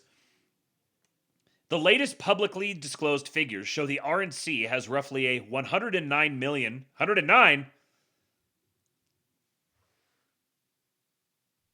Okay, Jew. $109 million cash reserve versus about $17 million for the DNC, leaving Democrats with a nearly $100 million gap. Not counting $18 million in DNC debt left over from the Cabbage/Cackler campaign. A throbbing Biden hangover. Cabbage/Cackler. That's some excellent. This isn't Boomer. This is it is somewhere between Boomer and like older Gen X humor, which is appropriate given the author. When you add in Trump's main super PAC, MAGA Inc., flush with over $300 million on hand, Republicans' combined war chest is more than $500 million ahead of Democrats. And that's not even counting the world's richest man, Elon Musk, or a separate Crypto Bros PAC loaded with another $200 million, or outside groups like Turnout for America with $50 million. Consider this notice headline published yesterday. The Republican fundraising advantage, quote, keeping Democrats up at night. Midterms are often unkind to the party in power, but an unprecedented war chest amassed by President Donald Trump and his allies has Democrats on the back foot. And it's like a truism in politics, basically, that midterms are typically determined by money that is spent. Midterm elections are almost one-for-one determined by money spent. Camo Aquaticus says this sounds like the New York Times putting out the official lib signal to abandon ship on ActBlue and start shredding documents and smashing hard drives. Yeah, that's probably definitely part of it. I don't think it has broken through the level of money that Donald Trump and Republicans are sitting on as it compares to Democrats, said Mike Smith, president of a Democrat super PAC aligned with Minority Leader Hakeem Jeffries. It's a real concern, Smith said. I do think there's a real chance we may not be able to swing the election at the end of the day. Corporate media is losing its mind because nobody is leaking the Republicans' midterm financial strategy. MAGA Inc. is committed to retaining and building the GOP majorities in the House and Senate. Alex Pfeiffer, a spokesman for MAGA Inc., told Notice, but we are not in the habit of sharing our battle plans with the opposition through their co-conspirators in the legacy media. So, Republicans have a massive funding advantage. The press is flipping out because nobody knows what they're actually going to spend it on, what they're actually going to do. And what was this thing back here? This one? Generic ballot leads at this point. In 2006, it was D plus 11. In 2018, it was D plus 8. Now, it's D plus 5. So, Democratic generic congressional polling is the worst for Democrats that it's been in a midterm under a Republican president, like basically this century. It's the exact opposite of the situation the GOP faced during the Trump 1.0 midterms in 2018. Then, Democrats held the financial advantage and Republicans lost 41 seats in the House. This time, it's the other way around. Trump's money advantage is one of the biggest differences from 2018, said Jesse Ferguson, a veteran Democratic strategist, and one of the biggest things that should be keeping Democrats up at night. If you only got your news from corporate media, you wouldn't know any of this encouraging news. Trad media is mono-focused on a handful of special elections where Democrats won, and on Trump's popularity polling during a war, which, amusingly, Trad media is flipping the fuck out about Trump's popularity, and it's basically where it has always been. But as they always say, money talks, and gluttonous reporters file fake stories. Glutinous reporters file fake stories. Amidst the angst of the Democrats' terrifying fundraising gap, why would the Times investigate ActBlue and run a damning story exposing internal attorney memos about potentially criminal conduct and lying to Congress? There is certainly some reason. Equally certainly, we don't yet know what that reason is. But there is one thing we can count on. All of the hype about Democrats being super confident about the midterms is bluster and fake propaganda. They're short of cash, and the Times just made the legal problems for the DNC's biggest fundraising platform about 1,000 times worse. Right as Trump's most loyal legal deputy, Todd Blanche, is walking into the AG's office. Added up, Republicans have over $500 million, Democrats have a fundraising platform under federal investigation, an IOU from the Biden campaign, and a worse nightmare acting attorney general. Place your bets. Under the law, Blanche can continue as unconfirmed acting attorney general for 210 days. If Trump proposes a nominee who is rejected by the Senate or withdrawn, the clock resets, and Blanche gets another 210 days. All of that to say, he's sitting pretty for the rest of the year, right through the elections. Next year, Trump will have a new Congress, including a new Senate. Democrats are not even counting chickens. They're sweating like an OnlyFans influencer attending Easter services. They don't know, nobody knows, Trump's plan. But they do know something wicked this way comes. Prepare to see something we've never seen before. Now, a little caution here from Data Republican. She says, as fun as it is to see ActBlue exposed, one must always ask the motives when legacy media seemingly puts crosshairs on its own.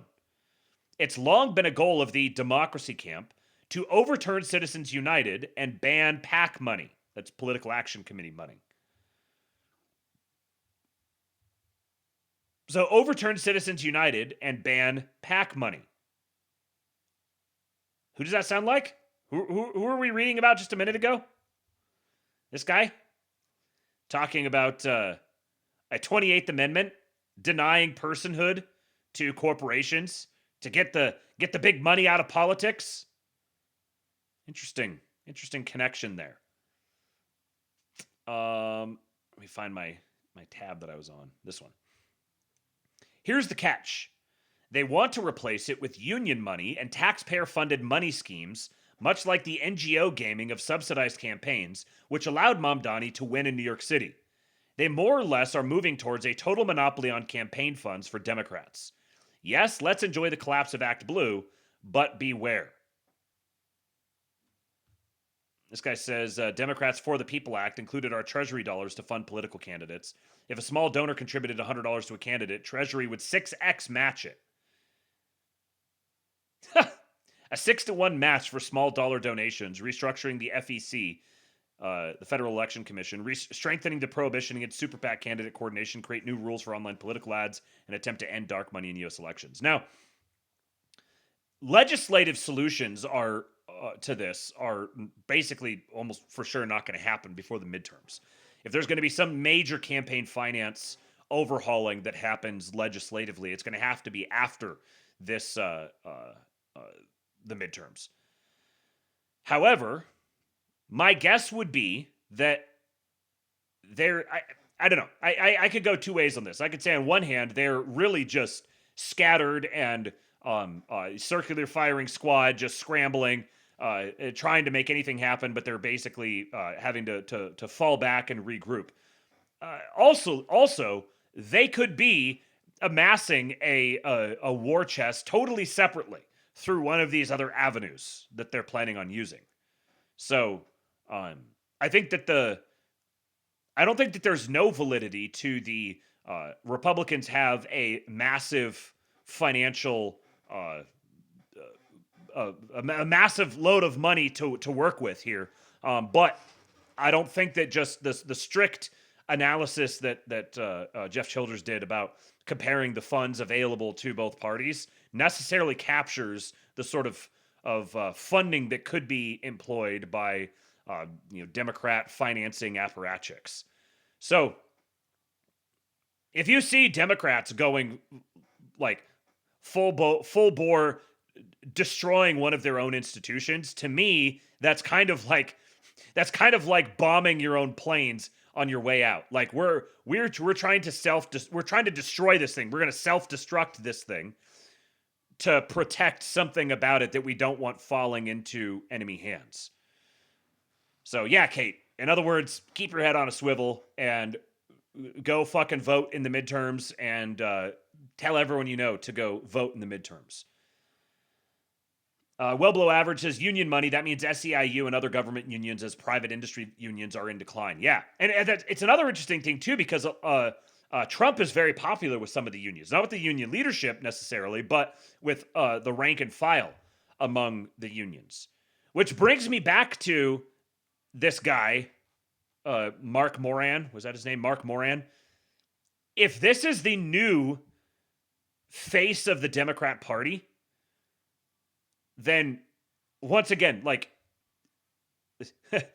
our election landscape, our electoral landscape, the composition of the party platforms is about to change very drastically. And frankly, I would say for the better. Like a lot of the stuff that he's proposing here, like take his whole thing and say that becomes the new Democrat Party platform. I'm more than happy with that. I'm not saying I'm going to become a Democrat and vote Democrat and support the Democrat platform, but I'm saying that I would rather have that than what we've had for basically the entirety of my time alive. That is MAGA and MAGA light. That's exactly the sort of thing I was talking about when I said the Democrats were going to be forced to tack toward MAGA and basically be like, we're going to do MAGA better. They have to angle for like the working class American vote. They can't allow the Republicans to completely dominate that because they will be devastated. So they have to frame the Republicans as the party of the party of techno capital, and we're the party of the little guys. We're the ones who care about the humans. And so if the debate becomes like it's a foregone conclusion that the border is being sealed, and now we're debating about how we're going to have documented immigrants versus citizens, and we're going to have service guarantee citizenship, and we're going to be going after usurious schemes, and I don't know, financially aligning the incentives of the big megacorps with the citizenry, like that sort of thing gets you very much well on the way toward social nationalism. See, and I think that the social nationalism becomes basically kind of like a synthesis of the the two platforms. Where they end up overlapping becomes kind of like the new center, the new mainstream, the new status quo. And it's very, very socially nationalist. Mr. Sue says it may make it all that much more difficult to get more people to vote straight MAGA, though, since the boomers are dying out. Yes, that's why I'm saying you got to take this sort of stuff seriously. You can't just like blow it off and be like, oh, the guy sounds gay. You got to take this stuff seriously. Okay, so the next thing, what did I have after that? Oh yeah, unironically, the biggest Christian cultural victory of my lifetime. Can you imagine what it might be? Any guesses? Any guesses? We've got the biggest Christian cultural victory of our lifetime. I won't make you guess. The first Google logo for Easter in 26 years. Now, yeah, it's just, eggs and egg dyeing, and it's like Easter Bunny Easter. But it's got kind of a nice little pleasant sort of trad aesthetic to it. And 26 years. What year did Google even... When did Google start? 1998. So the last time that Google had a logo for Easter was the second or third year of its existence. It was literally before 9/11. Yeah, okay, mega white pill. It may be secular Easter, but it's a start. Right. It's a start. We've bludgeoned them to this point. They will at least give us a secular Easter recognition. Let's see what happens next year. All right, now let's talk about Iran. I'm so excited to go through all these clips of Trump and Hegseth, and especially Raisin Cain, chairman of the Joint Chiefs. The dude is a badass. So we're going to go through all of those. But before that, this is retired General Frank McKenzie, former CENTCOM commander. This is him yesterday, I believe, talking about just from a military perspective, the state of things on the ground. And they have Because you hear a lot of people who are like, you can debate about the merits of the war, whatever. You have a lot of people who are saying, oh, the U.S. is just getting trashed. They're losing. They're getting humiliated. This is a former CENTCOM commander, General Frank McKenzie. The ability to inflict damage.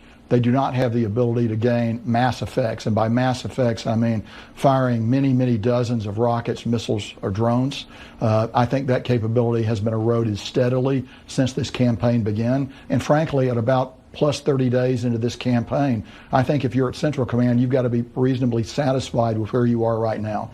In fact, Ed, when I was the CENTCOM commander, if you had given me this situation at plus 30 days, I would have rejected it as being too optimistic by far. So we've had good effect. Too optimistic by far. If you'd have told me this would be the state of things at plus 30 days, I would have been like, no chance.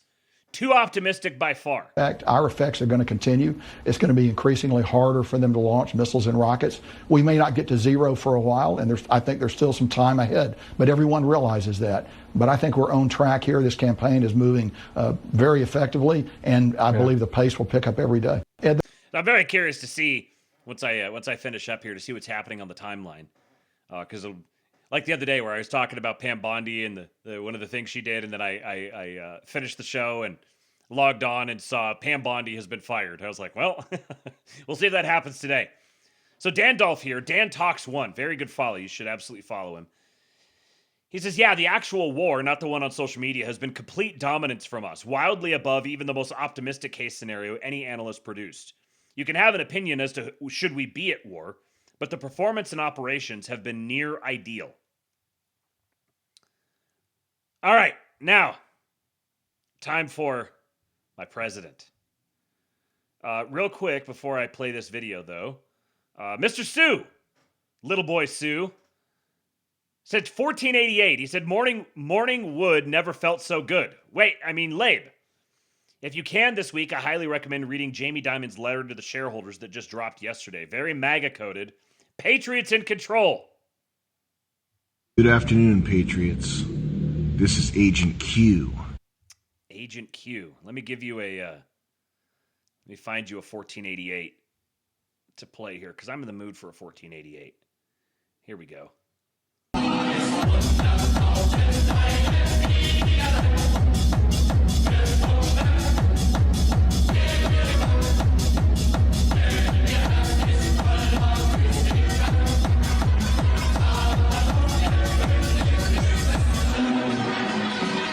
Diplomatic immunity. That was from Slosher the other day. Thank you, Mr. Sue. Appreciate you. We're rhyming here. 20276 is where we're at now. I will play this. This is Trump. This guy, so he says, why are the markets holding on to a bit of green today? This was yesterday. Last night, Axios reported a potential 45-day ceasefire was being negotiated. That flipped futures green. This morning, we got a response from Iran rejecting the ceasefire, but they did send a 10-point proposal to the U.S. The main points in the proposal are calling for a full end to the war and being paid for damages. The U.S. hasn't responded and likely will counter their points again. But it does seem like negotiations are taking place, and if they are, that may be enough for the markets to think that Trump's Tuesday deadline isn't as aggressive in escalating the war as was thought. Well, it definitely seems as if it has escalated today. But this was what Trump said when he was asked about that Iranian proposal. Ceasefire proposal from this morning. I've seen every proposal you can imagine. More proposals. Tuesday your final deadline? Is Tuesday at 8 p.m. your final deadline? Yeah. Given Iran does not meet your demands, Mr. President, are you willing to continue the war? Well, you'll have to watch. Given your reasons, are you willing to committing to It's an easy question. The answer is yes, but you'll have to watch.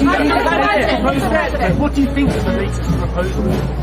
They've made a proposal, and it's a significant proposal. It's a significant step. It's not good enough, but it's a very significant step. It's not good enough, but it's a very significant step. They have made, they're negotiating now, and they've made a very significant step. We'll see what happens. So he characterizes it as a very significant step. This was the proposal here. Iran has delivered its highly anticipated 10-point response to the U.S.'s 15-point peace plan.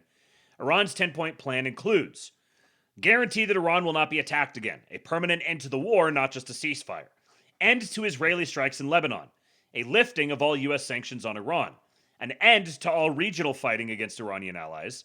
In return, Iran would open the Strait of Hormuz. Iran would impose a Hormuz fee of $2 million per ship. Iran would split those fees with Oman, because Oman actually, it's Omanian territory. The strait is actually Omanian territory. So they would split those fees with Oman. Iran to provide rules for safe passage through Hormuz, and Iran to use the Hormuz fees for reconstruction instead of reparations. So we're going to get a guarantee. We're not going to fight anymore. You're not going to attack us anymore. Israel is no longer going to be striking Lebanon and trying to ethnically cleanse Lebanon for their territorial expansions. You will remove all sanctions, and we'll open the Strait of Hormuz. We're going to impose a fee of $2 million, split it with Oman, and guarantee safe passage. And the money that we make off of it, we're going to use it to reconstruct our country. So this is how Trump characterizes this as a significant proposal. So well on the way, but not good enough yet. Suitable Politics said, given Iran's usual disposition, this is a lot more reasonable than I was ready for. Clearly, the bomb them until they become rational plan has a lot of merit. Onwards and forwards we go. All right, so the President of the United States addresses the nation about the Islamic Republic of Iran, flanked by the Easter Bunny. We are living in a simulation. I'm glad to see that no matter what everyone's getting up to, Marco Rubio always finds something to do.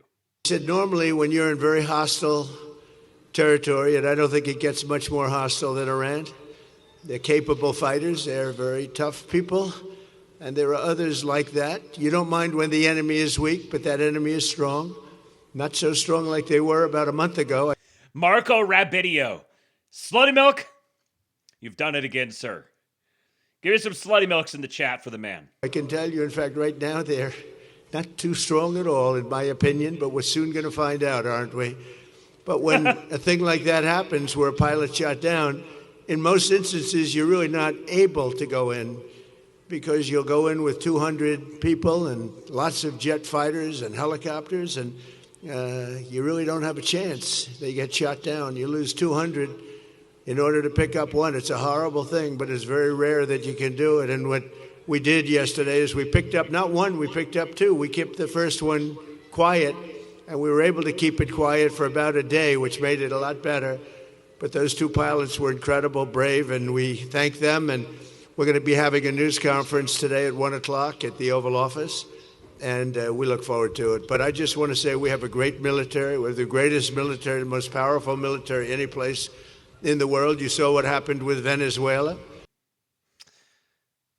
Surreal. A surreal thing to view.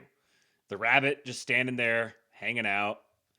Now, it's interesting. He said you go in with 200 people. Keep that in mind. We'll come back to that here in a few minutes. So, a couple of clips here from their Easter social event ahead of time. The cameras were following Trump around. And there's this great thing. Whenever he hangs out with kids, he always has the time of his life, seems completely natural, very grandfatherly, and he also relates to them like they're little adults, essentially. He just talks to them like they're adults. I could sign autographs. And then tonight you can sell them for $25,000 on eBay. I could sign autographs for you guys, and you could sell them for $25,000 on eBay. I'll sell it. Carolina, do you want to give Grandpa your Caroline is the only one that doesn't want my autograph. She has zero. I would say Carolina has zero interest in my autograph. Oh, that's nice. I think I'm going to sign this. That way I'll say, I drew it. Look, I drew it. Look what I did, everybody.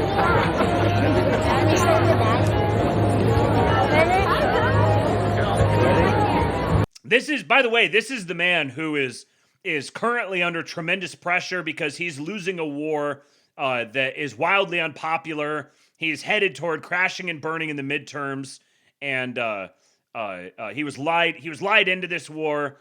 He's cornered. Clearly, very, very stressed out.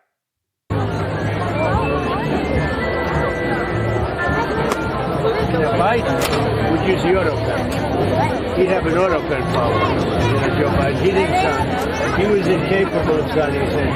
So they'd follow him around with this big machine. You know what it was called? An auto pen. And he'd have the auto pen signed for him. He'd take the paper, hand it to his guys, and sign it with an auto pen, give it back. It's not too good, right? Kids are like, what the hell are you talking about? He's sitting here with a bunch of like 4, 5, 6, 7-year-olds talking to them about Joe Biden and the auto pen. Then, of course, the man is a real estate mogul after all, so he had to make sure that the kids were read up on the renovations that are happening to the White House. You know what? It's so much fun. You see what we're doing? We're fixing up all of it. How about, you see the columns over there? We're fixing up the whole facade. Hasn't been fixed since 1799. And I see spots over there. Look at they got hit by something. You know what? See, there's some spots over there. Yeah, Kate, it's literally the kid mowing the lawn meme. Trump sitting there yelling at the kid mowing the lawn. And then I think I got a couple short, quick ones here. What's going on with Easter egg? Donald Trump, you're the best president. Thank you, honey. I agree. What's going on with Donald Trump, you are just the best president. And he says, thank you, honey, I agree. And then he gave away his pen, and one of the kids got it. Who wants a pen? That's a lot of money you just got. That's a lot of money you just got. All right, so then he goes in to do this this press conference now, and he started off. He gave his initial statements, and then turned the mic over to Pete Hegseth and Dan Raisin-King, the chairman of the Joint Chiefs. And so I've got a whole bunch now. I've got, I don't know, probably like 15 different clips or something like this that we're going to go through, because this He was in peak form, absolutely dialed in, totally focused, just riffing, completely owning the room, wholly in his own element. American F-15 fighter jet went down deep inside enemy territory in Iran while participating in Operation Epic Fury, where we're doing unbelievably well, well at a level that nobody's ever seen before. The entire country can be taken out in one night, and that night might be tomorrow night. Both members of the crew ejected from the aircraft and landed alive. The entire country could be taken out in one night, and that night might be tomorrow night. The madman negotiator. So here's him talking about the rescue mission. So obviously, you know, we've done a little speculating here on what the rescue mission actually involved. Is it actually the way the story is being told, the way it was initially reported? Well, the story that they came out and told, he and Hegseth and Dan Kane, seems to correspond to exactly the way that it had been reported. So we'll take that for what it's worth. They are endorsing that reported narrative of events. And here's Trump talking about it. Authorities, many, on top of everything else, they told the communities actually within side of Iran, the people of Iran, they were given a tremendous incentive to find this pilot. Despite the peril, the officer followed his training and climbed into the treacherous mountain terrain and started climbing toward a higher altitude, something they were trained to do in order to evade capture. They want to always go as far away from the site of the shoot down. You want to go as far away because they all head right to that site. You want to be as far away as you can. He includes all these extra details. He's got his written notes, but then he riffs on it. He wants to explain additionally. So why are they trained to climb up, why are they trained to like travel away from the spot and climb up and all that? Why is that their training? Well, it's because you have to get away from the spot where he was shot down because that's where everyone's going to flock to. And he was injured, and he was an amazing, amazing thing. He scaled cliff faces, bleeding rather profusely, treated his own wounds, and contacted American forces to transmit his location. They have a very sophisticated beeper-type apparatus that is on them at all times. A beeper-type apparatus. My president is revealing his status as the hoary head. Also, the note that he said that he was bleeding rather profusely, it had only been reported that I saw that the guy had like sprained his ankle. So bleeding rather profusely is a little more detail than we've gotten before. And when they go out on these missions, they make sure they have lots of battery space and they're in good shape. And this one worked really well, amazingly, saved his life. We immediately mobilized a massive operation to retrieve him from the mountain holdout. And he kept going higher and higher. The mountain kept getting rougher and rougher and really very, very hard to find. The second rescue mission involved 155 aircraft, including 4 bombers, 64 fighters, 48 refueling tankers, 13 rescue aircraft, and more. We were bringing them all over, and a lot of it was subterfuge. 155 total aircraft. I got to say, it was as I was watching this, especially when he does a little back and forth with Hegseth and Kane, I was thinking, man, imagine being one of these guys here, like one of the generals or just one of the military leadership guys, and listening to him just riff and just like rattle off different little factoids and details and trivia about the whole thing, just like desperately hoping he doesn't start revealing classified information or something like that, because he's just riffing. He loves this shit. He loves it. He loves telling people about it. This is what he was made for, to be right here doing exactly this. We were bringing them all over, and a lot of it was subterfuge. We wanted to have them think he was in a different location because they had a vast military force out there. Thousands of people were looking. So we wanted them to look in different areas, so we were scattered all over like we were right on top of them. We had 7 different locations where they thought, and they were very confused. They said, well, wait a minute, they've got groups here, they've got groups there. It's an amazing thing. I was listening to these great people, these great generals. General Raisin Kane was amazing, and Pete Hegseth was amazing, but I listened to the whole thing. It was pretty amazing. So they had all these different sites where everybody thought he was located. We think we have him over there because they have 9 planes circling a little area that's 25 miles down the coast. So in a breathtaking show of skill and precision, lethality. So he's like describing to them like what our operations are. Now this stuff isn't necessarily that secretive, you know. Like, yeah, we're gonna create diversions and we're gonna make it confusing so you don't know exactly where he is or what's happening or who's doing what where. Interestingly, even if it was just a search and rescue, and that's strictly all it was, say it's exactly as they've told us. There was a guy who shot down. They had to trigger this big CSAR event, go in there, extract the guy, and there's all the complications, whatever. But that's all it was. There was no other extracurricular activities. It certainly was quite an interesting dry run, I suppose, for doing some sort of a stealth operation there in Iran. We were creating a bunch of diversions and trying to like throw up a bunch of chaff and like make it confusing about who's where doing what, et cetera, et cetera. And force, America's military descended on the area, the real area, engaged the enemy, rescued the stranded officer, destroyed all threats, and exited Iranian territory while taking no casualties of any kind. The heroic Slutty Milk says, my kick just crashed. Trump, stop bombing Kick's Iranian infrastructure. Mr. President, please allow for a special carve-out for your most dedicated patriots. We show up here regularly, and we need you to just throw us a bone. I mean, I know you're familiar with the show. And there's this show, King Pill, they call it King Pill. Absolutely incredible. One of the best shows. Run by a total patriot. They call him Matthew Erickstein. That's me. King of the MAGA Chuds. That's me. Matthew Erickstein, the king of the MAGA Chuds. Exited Iranian territory while taking no casualties of any kind. The heroic F-15 weapons system officer had evaded capture on the ground in Iran for almost 48 hours. That's a long time when you're in tough shape and when you're bleeding. It's a long time. When we left, as you probably know, we had 2 large planes, pretty old planes that carried a lot. We needed a lot more equipment going in than coming out, obviously, because going in, we needed to be able to scale mountains. And we had a lot of equipment. But the sand was sandy, wet sand.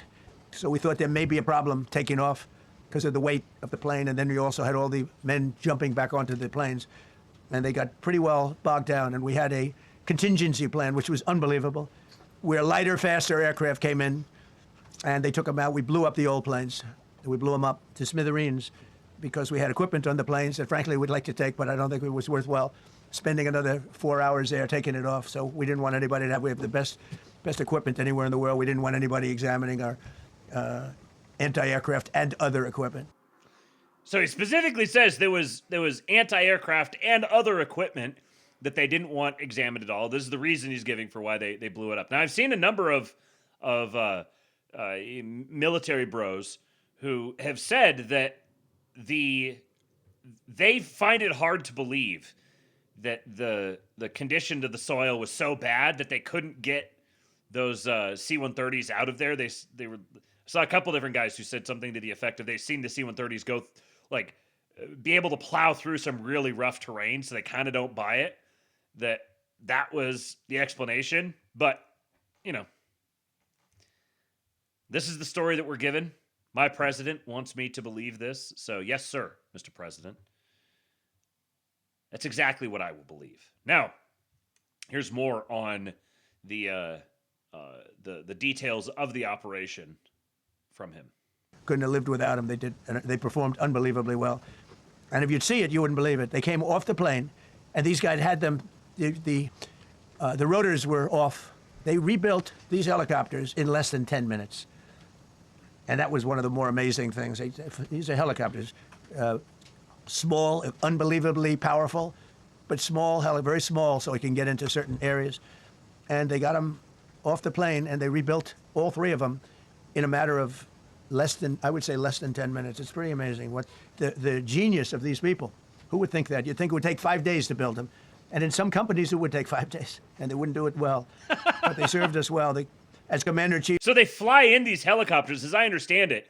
They fly in those helicopters on the plane, and then they have to like construct them and like install the rotors and everything there. They fly them in pieces, pull them off, build them up, and they did 3 of them in 10 minutes. Which is probably part of why they needed to have as many men as they did. Insane. Absolutely insane. I want to see a movie of this. Someone please. I don't care if it's real. I don't care if it's actually exactly what happened. This story that's being told, I want to see it on the big screen. If I never forget the extraordinary risk taken by the warriors that we send into battle and the genius. I mean, think of it, having a contingency of 3 planes waiting because we think the sand is so bad that we probably won't be able to take off. And the planes really got bogged. This was not much of a runway. This was a farm, not a runway. It's a farm, but it did the trick. But to have a contingency as opposed to having to wait 2 days, can you imagine right in the middle? This was central. This was right, you would call it central casting. Central casting. He likes using that line. It's you can see in kind of the subtext of how he talks about this, the extent to which for large portions of this operation, he's mostly just a spectator. Now, obviously, he's the one that when the big decisions need to be made, he's going to be the one who will make the final call. But by and large, it's like once the operation's underway, then he's just there, just kind of following what's happening. And my president loves him some special operators.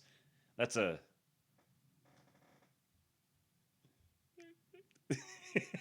great pause screen. As you probably know, we didn't talk about the first one for an hour. Then somebody leaked something, which we'll hopefully find that leaker. We're looking very hard to find that leaker. Now, this is very interesting. Trump's pissed. Trump's pissed that somebody went and leaked that there was a man still on the ground that they needed to find. I saw some people who were like, "Oh, if you were gonna do a rescue mission, you wouldn't like broadcast it and let everybody know about it." Well, they didn't really intend for everyone to know about it, but somebody leaked it. Listen to what he says. And talked about there's somebody missing. They basically said that we have one and there's somebody missing. Well, they didn't know there was somebody missing until this leaker gave the information. So whoever it was, we think we'll be able to find it out because we're going to go to the media company that released it and we're going to say, national security, give it up or go to jail. And we know who, and you know who we're talking about. There's some things you can't do because we're going to go to the media company, say, give up who leaked it to you, or you're going to jail. My president is going to go threaten the lib press with jail. When they did that, all of a sudden, the entire country of Iran knew that there was a pilot that was somewhere on their land that was fighting for his life. And it also made it much more difficult for the pilots and for the people going in to search for him. All of a sudden, they know that there's somebody out there. They see all these planes coming in. It became a much more difficult operation because a leaker leaked that we have one, we've rescued one, but there's another one out there that we're trying to get.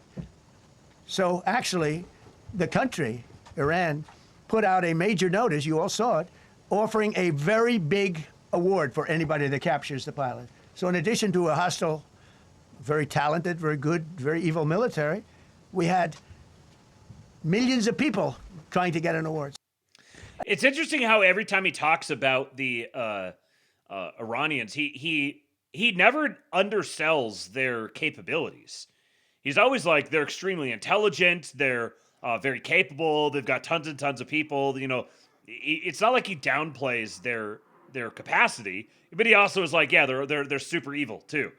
As someone, I don't remember the number now, but the bounty that they offered was some significant multiple of like the average annual salary in Iran.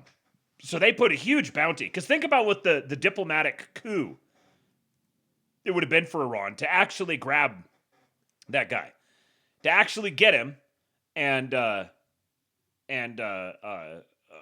start like parading him around and holding Trump hot. Like it would have been an absolute PR clusterfuck if that had happened. So anybody who's like, oh, I can't believe why would the United States go and go to all this trouble to go get this guy out? It's just one guy, Think about the political hit that Trump would have had to take if an American soldier was kidnapped, was held hostage in Iran, and they got to parade him around. It would have been very bad. It's very good that did not happen. Okay, we got a couple more tips that have come through. First of all, J Kirk68 over on Rumble, again with another $10. He says, I hate leakers. So true, J Kirk. You're a patriot. Thank you for the contributions to the streamer salary from Rumble. I've got to figure out how the money from Rumble gets into the old bank account. I got to set something up, I guess, to make that happen. Thank you, Jay Kirk. Appreciate you. Also, we got $10 from Kofi supporter. I don't know who it is. Says to the best news show on the internet. And then we have another $14.88 from the man himself, the gayest man in the world, Dave Johnson.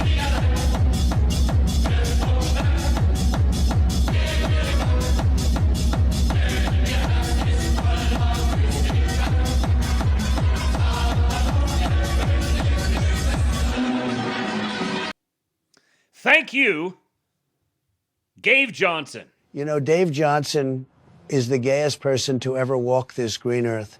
Here is the biggest, gayest man in the world. Wow. So gay. So gay. Thank you, Dave. Sir, you are a patriot. I'll get those added here to the, let's see, we got 10. I'll get these added here to the tip goal in just a moment. But first of all, so there's there's a few different reports here on who the actual person is, who they're referring to, who broke that information. The first, man, I got so many things. The frickin' Kick chat isn't updating properly. I think I just fixed that. So Nick Sortor here says, the media outlet who published the U.S. had only saved one of two F-15 airmen, risking the mission to save the second, was Israel's Channel 12, per the New York Post. The reporter, Amit Segal, just told New York Post he, quote, will protect my sources despite President Trump's threats. Segal cited Western sources in his post, as opposed to U.S. sources, and a second Israeli reporter, Ariel Kahana, later specified the news came from, quote, Israeli sources. President Trump made clear today he's hell-bent on jailing the leaker. Israel must hand these sources over to the U.S. DOJ. Hundreds of our troops could have been killed by this leak. No mercy. So he's got... you probably know, we didn't talk about the first one for he's got the proof then here somebody leaked some of the screenshot where he says, Western source, one of the American crew members was successfully rescued. That's on April 3. And one of the American pilots was apparently rescued, reported by a knowledgeable source in Israel. So Israel is leaking, apparently. The other one here, Erica C47, said, lots of speculation that the leader of the downed WSO, the leaker of the downed WSO, was an Israeli journalist. However, did research and is quickly debunked because NPR had the earliest publication on April 3rd at 10:46 a.m. versus 11:19 a.m. Notably, Jennifer Griffin from Fox is married to NPR big shot Greg Meyer. Hegseth previously called out Jennifer for leaking in June of last year. So Jennifer Griffin is already someone who's very much been on rocky territory with the administration. And so she's got some of the sources here. And then she said, edited to add that I found new information where Axios is the first to acknowledge at 8:51 a.m. Eastern Time on April 3rd about there being a second missing service member. This is the earliest reporting I've seen that jeopardizes that there was a second man down. This is from Barak Ravid, who, if I'm not mistaken, is very close to Netanyahu. He said this. He said, Iran has shot down a U.S. fighter jet per Iranian media and a source familiar with the incident, and a search and rescue effort is underway to locate two crew. my report on Axios. So either way, it seems as if it was either Jennifer Griffin with her, it was reported by NPR, and the connection here is that Jennifer Griffin, who's close to the Pentagon, could have gotten that information to her husband, who works at NPR, covers national security, I think, for them. Or it was Barak Ravid, another Israeli, or it was Amit Segal, another Israeli.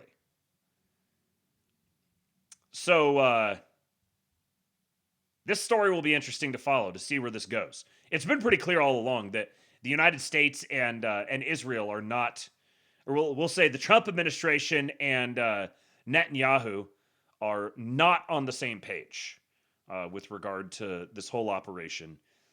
And the internal Israeli politics are way more complex and nuanced than most of the people who spend all of their time talking about Israel want to acknowledge. There's actually a lot of Israeli power and money that is either ambivalent to or openly hostile to the entire Greater Israel Project for what are actually some pretty obvious demographic and infrastructural reasons. Okay, so then here's Hegseth. Hegseth had a couple of bangers in his report that he did.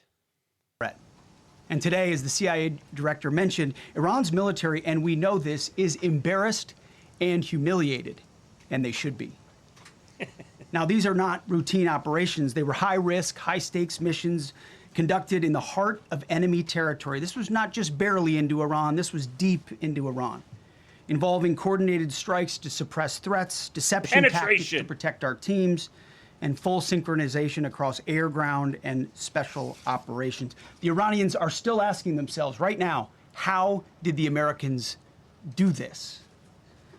One downed airman evaded capture for more than a day, scaling rugged ridges while hunted by the enemy. When he was finally able to activate his emergency transponder, his first message was simple, and it was powerful. He sent a message, God is good. In that moment of isolation and danger. So the message he sent, the way the story is being told, the message he sent when he activated his transponder was, God is good. Again, the movie, please produce this movie. I want to watch all of this being portrayed to me. I can't fully internalize it until it caters to my my goy slop tendencies. Present this to me in the goy slop format so that I may properly internalize the entire narrative. Because it actually gets even better. Transponder. His first message was simple, and it was powerful. He sent a message, God is good. In that moment of isolation and danger, his faith and fighting spirit shone through. You see, shot down on a Friday, Good Friday, hidden in a cave, a crevice, all of Saturday, and rescued on Sunday. Flown out of Iran as the sun was rising on Easter Sunday. A pilot reborn, all home and accounted for, a nation rejoicing. God is good. Despite incoming fire and shot down on Friday, hidden out in a cave over the weekend, rescued on Sunday. Even if this is all just bullshit, even if it's just they're just narrative crafting to sell some cover story, this is the narrative that they're choosing to sell. All the fucking retard right guys are all like, yeah, Trump talking about Allah and cussing on Easter. Meanwhile, his administration has leaned harder into explicitly Christian messaging and narrative crafting than any I've ever seen. We're celebrating this as an Easter miracle. This is what they're choosing to do. They wouldn't even have to tell the story this way, even if it was true. Yes, Ryan Isaac, narrative is more important than facts. They're choosing to sell it this way intentionally. This is a Christian nation. Forgiving conditions, our troops brought every American home. No American lives were lost. We leave no man behind, and that is not luck. It's the result of unmatched training, superior technology, an unbreakable warrior ethos, and sheer American grit. Our special operators, pilots, and support crews performed with near perfection under fire, and they were lethal. Just lethal! Ask any Iranian soldier who dared attempt to get anywhere near that pilot before or during that mission. I was, as this built up, listening to Hegseth and then listening to Dan Kane, which we'll get to in just a minute. Dude, I was frickin' chimping. It was authorized in less than 2 hours from that pilot going down when we knew where he was. And it was authorized in the middle of the night, because anybody that's worked for this man knows he's up in the middle of the night. Authorized immediately, without hesitation, audaciously.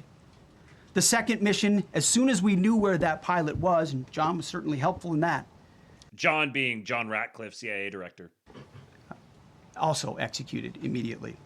You know, I looked up at my screen when the final mission was complete inside our SCIF, our secure facility. And we have a running VTC, a running coordination cell. And the top of it read 45 minutes and 45 hours and 56 minutes. For 45 hours, it was awesome. So this got cut off. He picks it up here again. A running coordination cell. And the top of it read 45 minutes and 45 hours and 56 minutes. For 45 hours and 56 minutes, we held that call open for coordination. From the moment our pilots went down, our mission was unblinking. The call never dropped, the meeting never stopped, the planning never ceased. A 45-hour call. They were on this call for 45 hours. And all the libs were all like, we haven't seen Trump in like a day. Trump must be dead. The president demanded rapid, decisive action. He backed our military with the full weight of his resolve, refusing to let enemy propaganda or tactical setbacks deter us. His leadership ensured that every lethal and non-lethal resource was brought to bear, that our forces had the authorities and the support they needed to succeed. When the president says he has the backs of our warfighters, he means it. And it means a great deal, and it's a big difference on the battlefield. President Trump understands that peace through strength is not a slogan. It is a doctrine that saves American lives. His unwavering commitment to rebuilding our military and restoring the warrior spirit has paid dividends in missions just like this one. Under his command, America projects power with confidence and brings our people home with victory. And that continues today, by the way. Per the president's direction, today will be the largest volume of strikes since day one of this operation. That was breaking news when he said this yesterday morning. Today will be the largest volume of strikes since the operation began. Tomorrow, even more than today. And then Iran has a choice. Choose wisely. Because this president... Oh, it cuts it off again. Here it continues it. It's... Hegseth is so good in this role. Everyone was like, oh, stupid, like Fox News host, a Secretary of War. Oh, give me all of this. The largest volume of strikes since day one of this operation. Tomorrow, even more than today. And then Iran has a choice. Choose wisely. Because this president does not play around. I really wish he would have said it. I really wish he would have dropped the F-bomb right there. This president does not fuck around. Choose wisely. Mr. Stu says, happy power plant bridge day. This is a great traditional holiday for my people. Power plant and bridge day. You can ask Soleimani. You can ask Maduro. You can ask Khomeini. You can't ask a couple of those guys. We're going to kill you. We're going to give you the death penalty or kill you. We're going to kill them. You know, they're going to be like dead. To those heroes who planned and executed these rescues, your nation stands in awe I stand in awe. The chairman stands in awe. We all stand in awe of your professionalism and bravery. We serve for you. You embody the very best of America. To the rescued airmen and their families, welcome home. Your courage and endurance, the quiet declaration of faith amid the storm inspires us all. God is good every day. And to our adversaries watching from Tehran, let this be a clear message. The United States military will go anywhere, at any time, to protect our own and complete the mission. We execute with precision. We control the skies. You see, we flew for 7 hours in daylight over Iran to get the first pilot. And we flew 7 hours in the middle of the night to get the second. And Iran... It hadn't even occurred to me until then that initial rescue of the first pilot happened in broad daylight. This wasn't like stealth operation in the middle of the night, like Venezuela. Welcome to the Gulag. If you survive, you earn your freedom. Thank you, Emperor Atreides, and give it a year. One of our early morning patriots who's been showing up lately. You have now gotten a sub. Gifted to you. Thank you, Emperor Atreides. This was a daylight operation. Yeah, 7 hours in broad daylight, and they couldn't do squat about it. Yeah, they pinged a bird, brought it down, but then they just flew 7 hours in broad daylight, deep into the heart of the country, and extracted a dude. Then they went back and did it in the middle of the night. Ron. Continuing. Protect our own and complete the mission. We execute with precision. I think this is actually Trump's leadership. We win. So God bless our troops. Nothing about it. We fight with honor, and under President Trump's leadership, we win. So God bless our troops. God bless President Trump, and God bless the United States of America. Thank you. Protect our own. So true, Mr. Secretary of War. Slutty Milk says Hegseth has 2 Ivy League degrees, whatever that's worth, and has written a few books. He's dumb because he parties and is a Fox News host. Sounds like nerd resentment or something. Yeah, totally. Unironically, if you haven't, go listen to his interview last year with, or his 2024 with Sean Ryan. Especially when he talks about like homeschooling and his wife, he and his wife's perspective on like child rearing and stuff. He's not just some sort of like a meathead bro. Like he can do the meathead bro thing, but he's clearly a very well-read, intelligent, very highly accomplished guy. All right, now this one here. This is the clip. The singular clip. 24.8 million views. I wonder how many it's gotten since I opened the tab. And so hard, and 30.8, 6 million views. Seems a little high. Picked up 6 million views in the past, 3 hours. I'm not going to read this caption out loud because, this is a family show. We can't say such words aloud.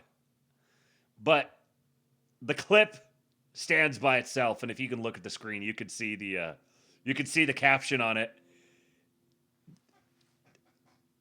I don't even know what to say. He has given us so many of these. He's going to be gone someday. When he is gone, he has left us just a bottomless well of unbelievable content to go back and listen to. And this one's going to be pretty close to the top.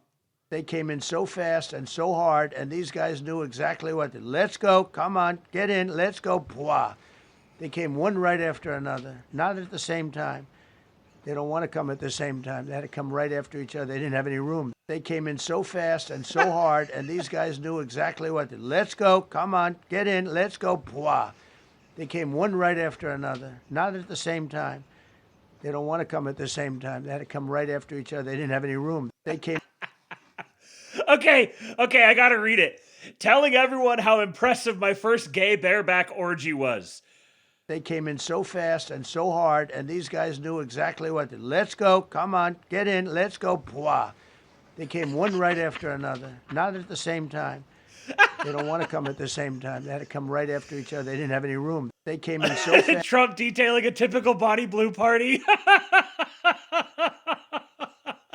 Blah. Where does that come from? How do you get blah? How does that occur to the human brain? He doesn't have a human brain. He has a Trump brain. It's a very distinct thing. Just glorious. Okay, one more. They came in so fast and so hard, and these guys knew exactly what to. Let's go, come on, get in, let's go. Bwah. They came one right after another, not at the same time. They don't want to come at the same time. They had to come right after each other. They didn't have any room. They came. Exquisite. Absolutely exquisite. And Justin Boldaji here, a good thing for him that he had the blue check mark, because I can only imagine what sort of payout 30.8 million views in a day is gonna generate. Okay, so here is you've gotten the Trump show. You've gotten Hegseth. Hegseth has his own particular style. Now, Raisin Kane, Dan Raisin Kane, chairman of the Joint Chiefs.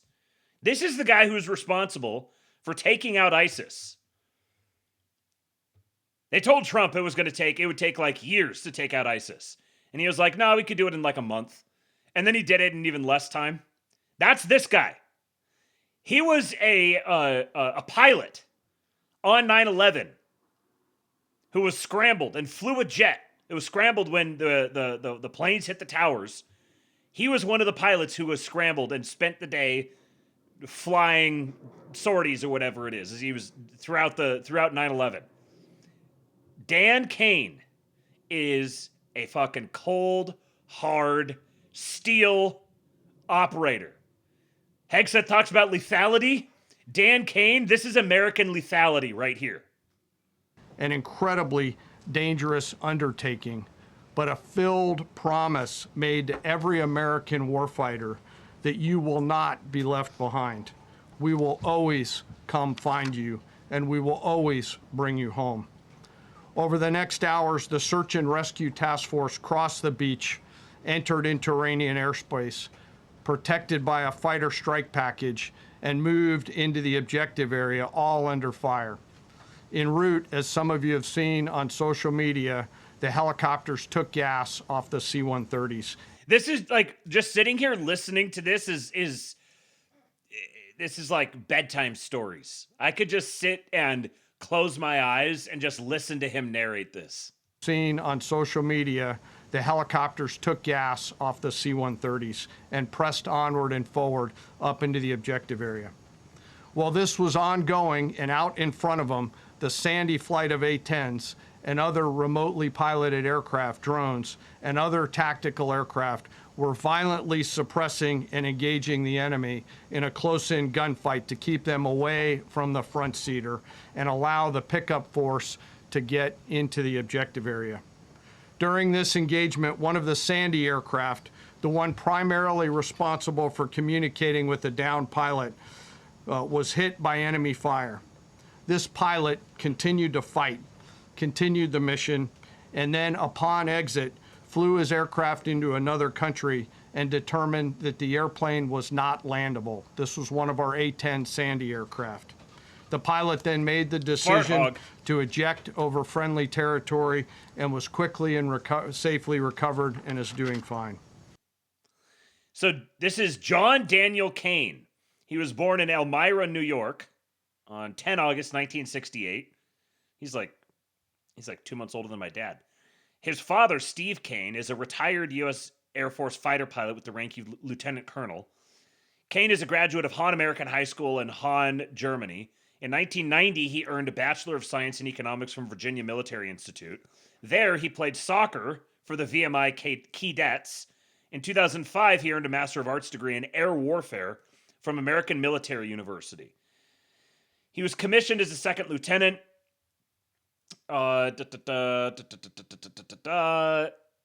He completed the program as a distinguished graduate in December of 1993, but because the Air Force was being downsized around that time, he was concerned he might end up with a non-flying job.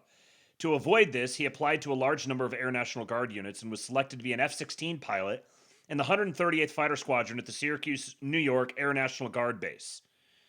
He had that assignment from January 1994 to July 1998 and was also the squadron's chief of training and chief of weapons at different times. In 1998, he completed the squadron officer school by correspondence. He was an F-16 instructor pilot and the chief of weapons for the 121st Fighter Squadron at Andrews Air Force Base in Maryland. Underwent further F-16 training at the U.S. Air Force Weapons School at its main location of Nellis Air Force Base in Nevada. Graduated from its instructor course in June of 1999 as an outstanding graduate. He was among the pilots who patrolled Washington, D.C. airspace in the aftermath of the September 11th attacks as the chief of weapons and tactics for the squadron. From November 2001 to February 2002, he was the chief of group weapons and tactics for the 332nd Air Expeditionary Wing in Kuwait, and until January of 2003, he was a counter-Scud project officer for CENTCOM at MacDill Air Force Base in Florida. During the 2003 invasion of Iraq, he developed a plan to counter Scud missiles possessed by Iraqi forces. He was the chief of weapons and tactics for the 410th Air Expeditionary Wing until May of 2003, when he was assigned to the test center at the Tucson Air National Guard Base in Arizona as its head of operations.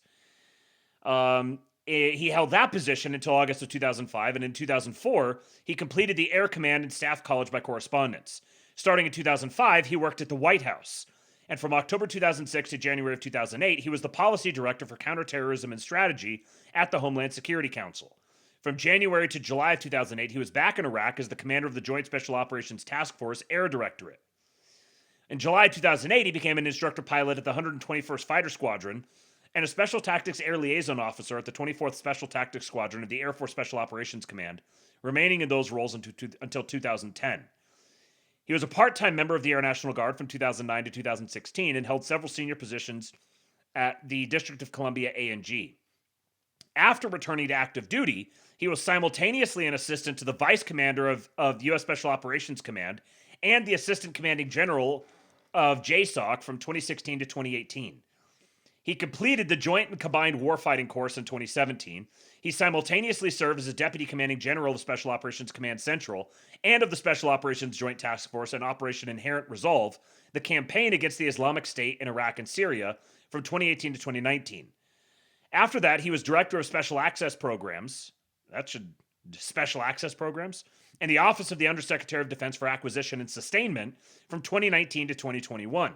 Talk about like military procurement and the there's the big effort put forth by especially the whole tech right, like Anduril, Palantir, that whole part of the world. They are one of the major constituencies pushing for a massive overhaul of military procurement. So that's a very interesting bit of background that he has. He was promoted to 3-star lieutenant general in 2021 and served as the CIA's Associate Director for Military Affairs from November 2021 to December 2024. He acquired the nickname Raisin Cane. As of February of 2025, he has 150 combat hours and 2 tours in Iraq. He has a total of 2,800 flight hours, including more than 100 combat tours in the F-16. Now, he has some other interesting stuff that he's done outside the military. From 2005 to 2006, as part of the White House Fellows Program, he was a special assistant to the United States Secretary of Agriculture and did work related to the response to Hurricane Katrina. From 2006 to 2008, he served within the Homeland Security Council's Policy Director for Counterterrorism. In 2010, he founded the Kane Group, an investment and consulting firm focused on national security and homeland security. His LinkedIn page notes that he has advised Voyager, a space technology company. In January of 2025, he joined Shield Capital, a venture capital firm. He is a partner at Ribbit Capital and an advisor for Thrive Capital. He was the co-founder and chief operating officer of Rise Air, an airline company acquired by Surf Air in 2017. And his Air Force service biography describes him as a serial entrepreneur and investor. Thrive Capital, interestingly, was founded by Joshua Kushner. And it's an American VC firm based in New York City, focuses on software and internet investments. So there's some First, an institutional fund raised $40 million from Princeton University Wellcome Trust, Peter Thiel, and other investors. Isn't that interesting? Following the 2016 U.S. presidential election, Jared Kushner was appointed as senior advisor to the president. He sold his entire Thrive Capital stake to avoid conflict of interest between him and the Trump administration. So they have done a lot of stuff in crypto. That was something that stood out to me when he was first selected to be the new chairman of the Joint Chiefs. His background in VC and crypto and space was all definitely stood out. There's a lot of these guys, a lot of these old military guys who have been deeply involved in the VC and investment world. One of the most fascinating Americans alive, in my opinion, Mr. Dan Raisin Kane. They have in our rescue forces, their training and their will to survive and return. They always knew that we would be ordered to go get them, and they always knew that we would be coming to get them. These two operations reflect our nation's most sacred obligation to our military service members. We leave no one behind, bless you. It also perfectly captures the first truth of our special operations forces, that people are more important than hardware. That is the standard we live by. They have in our rescue forces, their training. People are more important than hardware. Now, Trump comes back and has some stuff to say about Hegseth. Great, and Pete, all I can say is that he was treated very unfairly.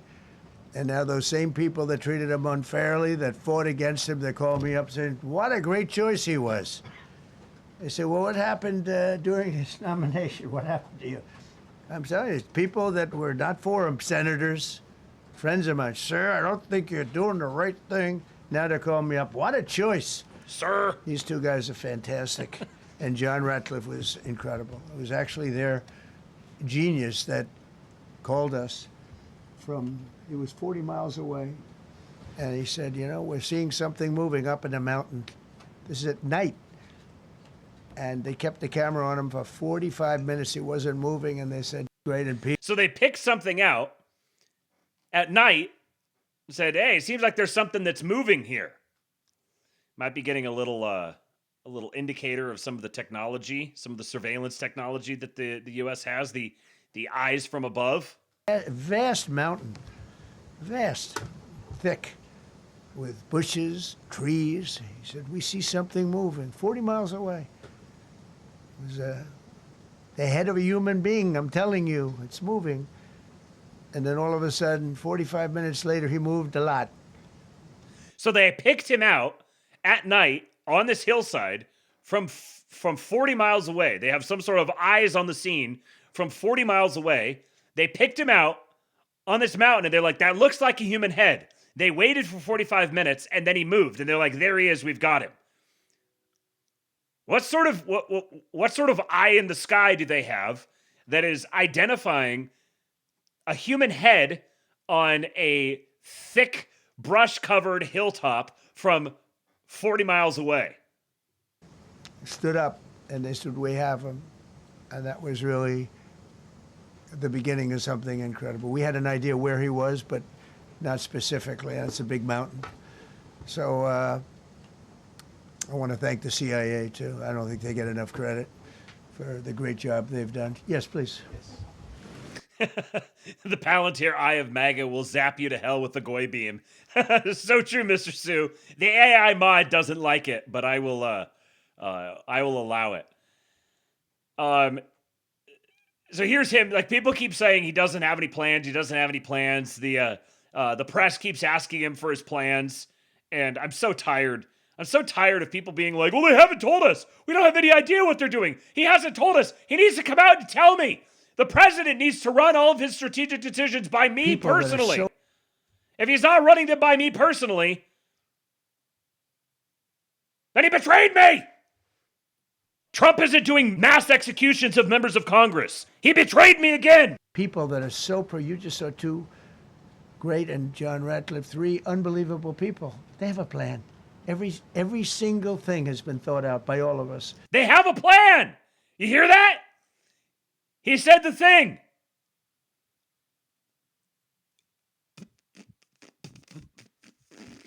Plan. But I can't reveal the plan to the media. So, but we're just thrilled by the success of this operation. Yes, please. Can't reveal the plan to the media. Duh. So here he talked. This is where he really just started. He was doing like, he was giving A's to the Q's. He was giving his A's to the Q's. And this is where he really just started riffing. And some of this was just, he's talking about Iran and the people in Iran and how Iran does their politics and everything. I'm just going to let it roll. For that, in order to have freedom. The Iranians have, and we've had numerous intercepts. Please keep bombing. Bombs that are dropping near their homes. Please keep bombing. Do it. And these are people that are living where the bombs are exploding. And when we leave and we're not hitting those areas, they're saying, please come back, come back, come back. These are the people. I don't know what they do. All I can tell you is they want freedom. They have lived in a world that you know nothing about. It's a violent, horrible world where if you protest, you are shot.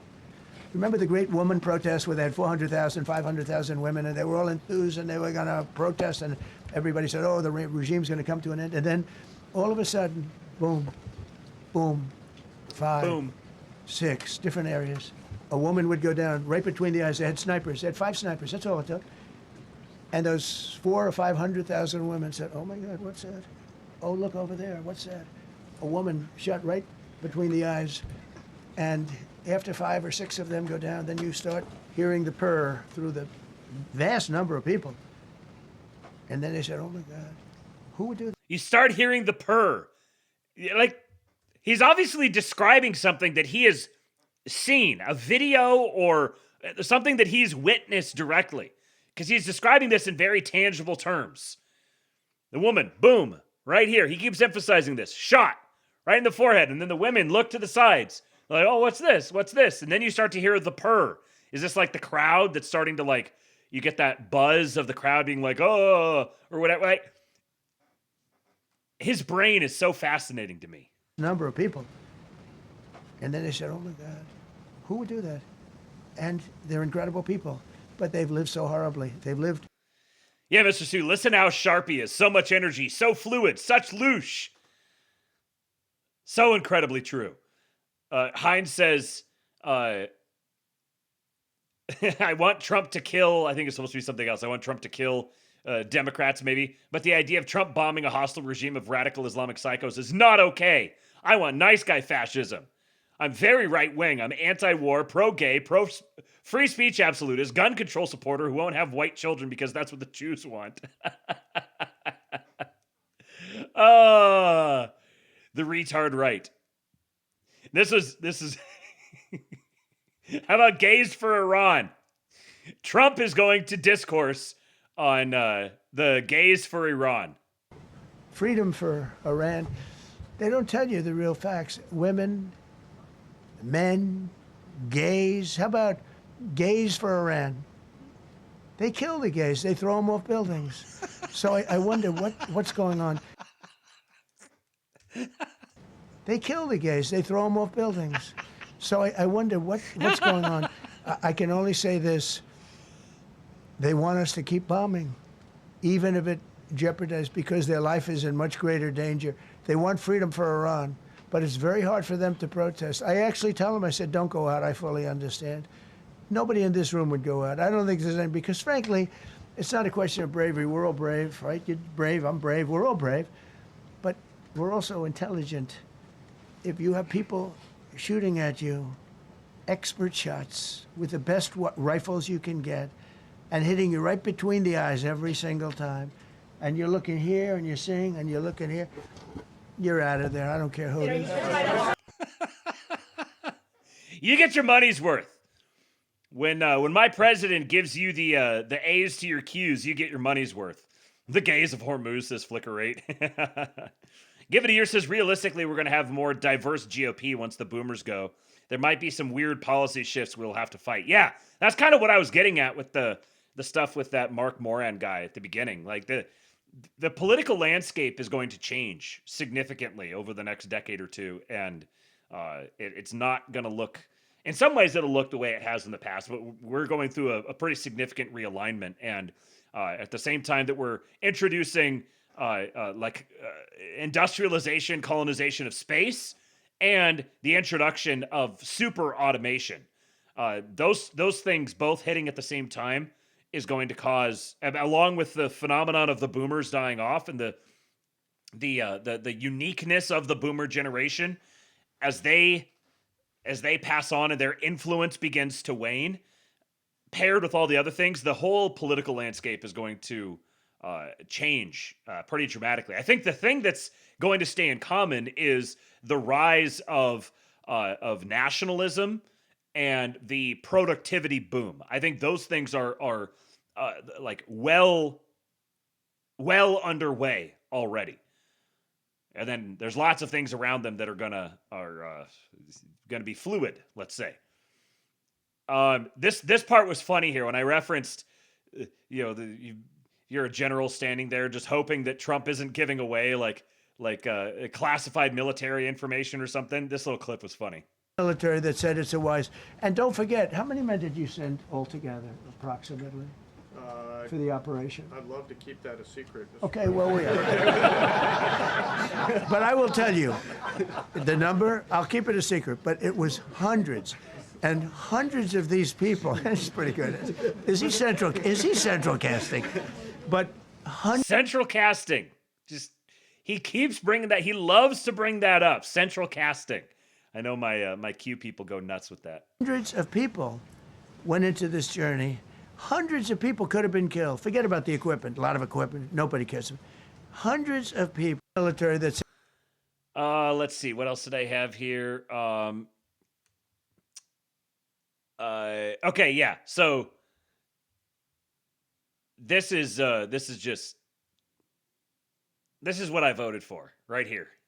Yesterday in your Truth Social, you called the Iranians crazy bastards. True. Just shut it down there. Yesterday in your Truth Social, you called the Iranians crazy bastards. True. True.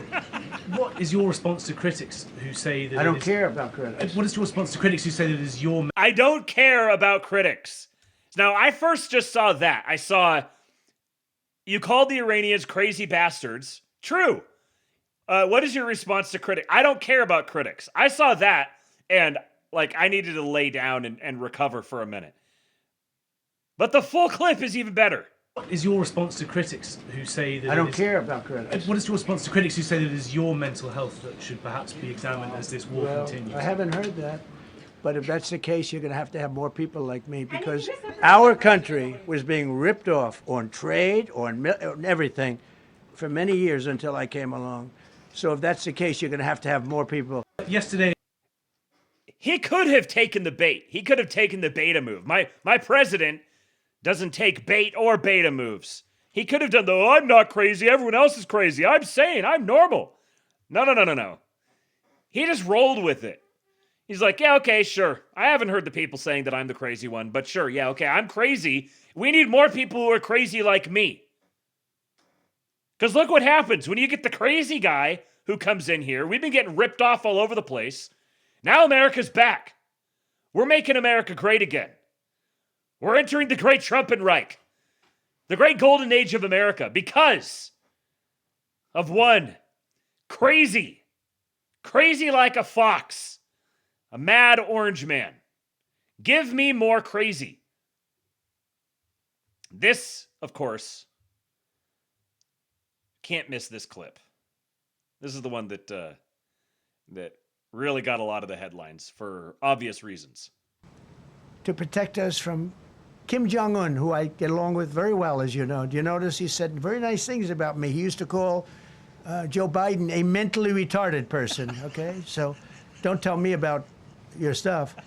Joe Biden, he said he's a mentally retarded person. Don't tell me about your stuff. I said he was so nasty to Joe Biden, it was terrible. But to me, he likes Trump. And do you notice how nice things are? He likes Trump. Notice how he also casts Joe once again as kind of a sympathetic figure.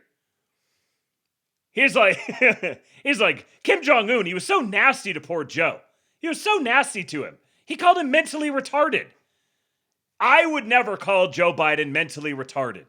That would be unkind of me to call Joe Biden mentally retarded. It was Kim Jong-un who called him mentally retarded. And you say I'm crazy? Tough. Joe Biden, he said he's a mentally retarded person. He was so nasty to Joe Biden. It was terrible. But to me, he likes Trump. He likes Trump. Do you notice how nice things are with North Korea? It's very nice. But we have 45,000 people, soldiers, in harm's way, and right next to Kim Jong-un with a lot of nuclear weapons. 45, which should have never happened. The longer clip, he goes on to, he mentions like the personnel, because this is largely in the context of NATO, where he was talking about this. He's talking about all the American assets, American personnel that are in South Korea and Japan, throughout NATO, in the Middle East. And essentially, no more free riding. You guys aren't going to free ride on this anymore. We're happy to keep providing our services, but we're going to be paid for the services if we're going to provide them. Just a couple more of these clips, and then I got a quick bit on Bukele, and then I got this clip, and then I got a Bukele thing, and then we're going to round it off with another bit of John Tent for my loyal, my Doyalists, Doyums, my Doyum out there. I got another bit of John Tent for you guys to wrap it up for today. That's one thing that's a little different than other things. We can bomb the hell out of them. We can knock them out for a loop.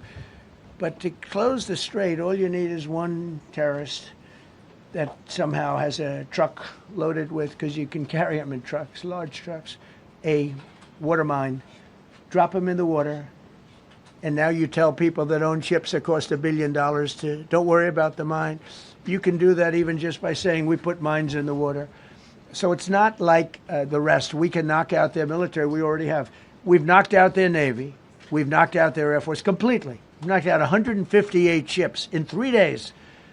We've knocked out even their mine droppers. They don't have any mine droppers anymore, but they put them on other boats, and they could drop them. I'm not even sure they have any mines there, by the way. I'm not sure. I'm personally. Isn't that interesting? So he's saying, like, there isn't like some great big military force that's amassed that's closing the strait. It's them just saying the threat. It's them leaving the door open that we might bomb someone. We might hit someone with a missile. We might do a drone strike or something. We might have the mines out. He's like, I don't even think the mines are actually there. But you could see, you could, like, he says, open up the strait. You what do you say? Open up the fucking strait, you crazy bastards. What that actually means, you can see the indication here that he's saying, knock off the act. Shape up. Quit doing this like crazy lunatic holding everyone hostage act. The strait is open. Anybody can go through. He's obviously just fine with other nations going and negotiating like individual bilateral deals with Iran to get oil to go out. So when he says open the strait, it's not like withdraw your military forces, withdraw your navy, and let them through. It's talking about a matter of diplomatic posture and with respect to the Iranian leadership and demanding that they submit. That's the biggest thing. He's like, I don't even think that they have mined it, but they've left that open. They're like, oh, well, we might hit you. Beware. You never know. We might hit someone. And it's that fear that opens the door for the whole insurance scam with Lloyd's of London, and then everything grinds to a halt. He's like, this is a game of chicken. This is a staring contest. I know you guys are full of shit, and it's time for you to own up to it. They say there might be 8. I don't know. I think there might be none because they're very good bullshit artists. That's why for 47 years they've been bullshitting other presidents, and they haven't done the job. And people are living in hell. You live in that country, they're living in hell. Frankly, it's a pretty profound observation. They're bullshit artists. They're Persians. You know, the Persians and the Jews are very similar temperamentally in a lot of ways. There's a substantial population of Persian Jews. And the whole Middle East, all the whether you're talking the Arabs or the Persians or the various Semitics, the people in that region, generally speaking, they're all bullshit artists. They're all full of bravado.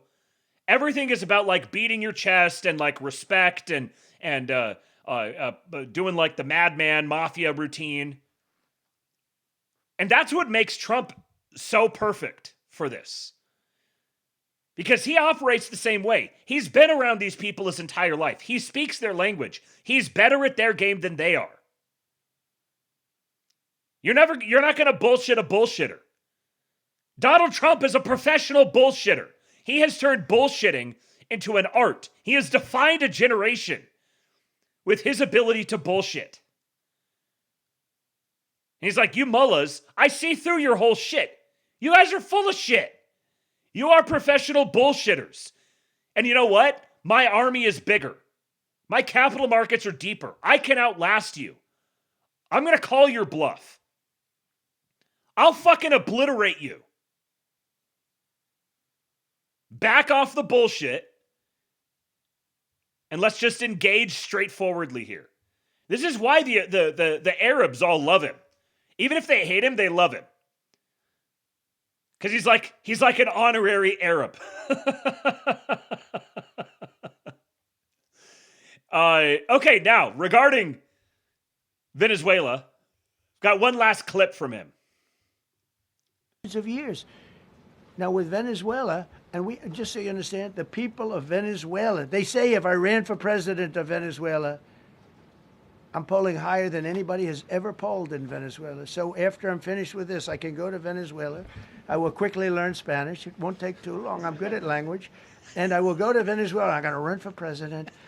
But we're very happy with the president-elect that we have right now, the of years. The best line.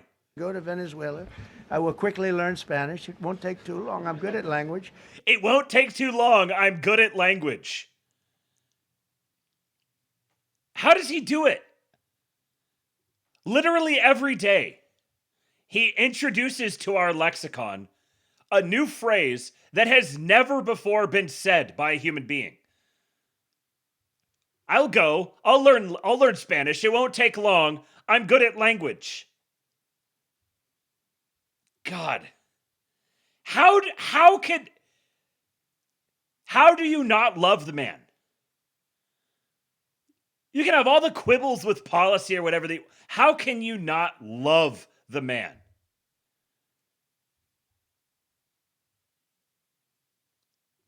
Now, speaking of the Spanish, Vittorio here says, I'm starting to suspect this is staged.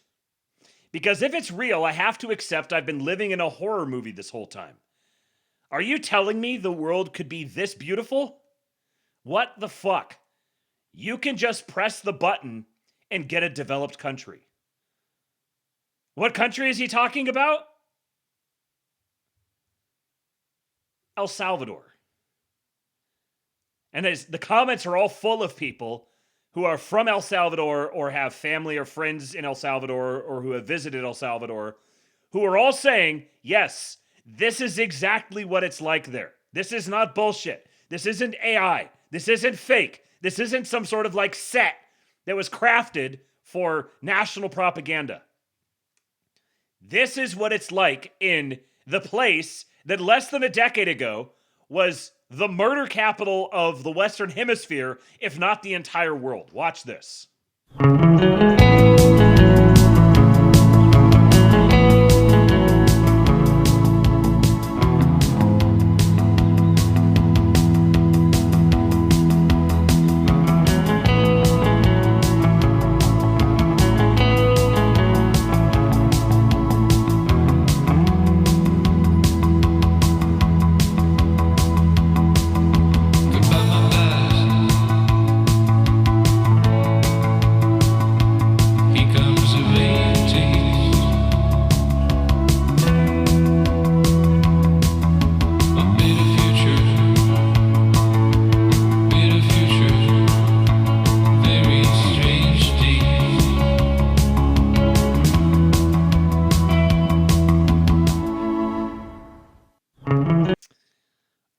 takes is a strong man, a little bit of willpower, substantial financial backing, a willingness for that strong man to walk up to the judges in the legislature and lay his substantial MAGA cock on the table in front of them.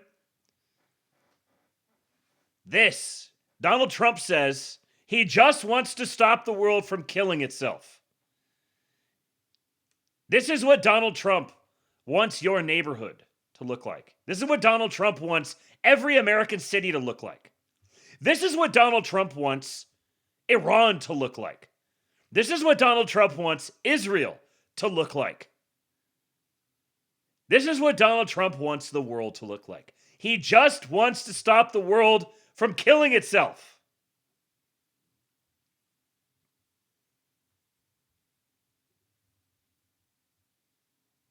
Say a prayer for Donald Trump and for our nation. Okay, very last thing. Little bit of John Tent for you guys to tide you over, take you through the rest of your Patriot Day here in the Big 2-6. How many John Doyle buzz phrases can I use? John Doyle responds to criticism of his Trump Buddha statue and explains how pro-Trump / pro-America imagery is highly effective at warding off low IQ third worldists.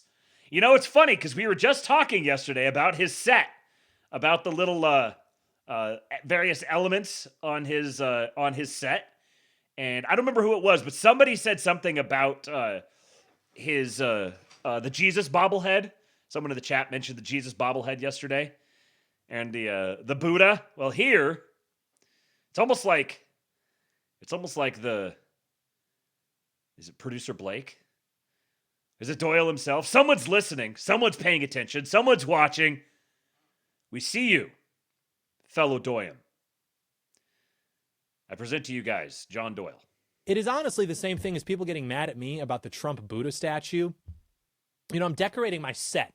I didn't want to have the Jesus bobblehead. You don't know this, but for 7 years I got emails accusing me of blasphemy and idolatry because of my Jesus bobblehead. So I think, new studio, no more Jesus bobblehead because people are very mad. Now I get emails all the time. What, did Glenn Beck tell you specifically you can't have the Jesus bobblehead? Like, no, dude. I had my late grandmother's nativity.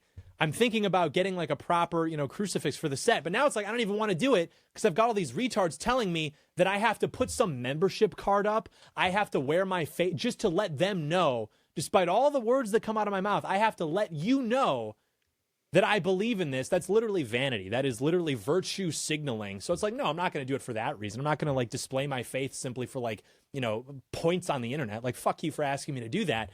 But it's like the same thing with the Trump Buddha statue, which I think is hilarious. Would you like to see it?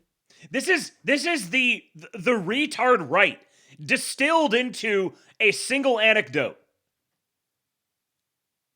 Full of words, just saying a bunch of stuff, indignant, morally outraged, assuming malevolent anti-Christian conspiracy behind every single thing,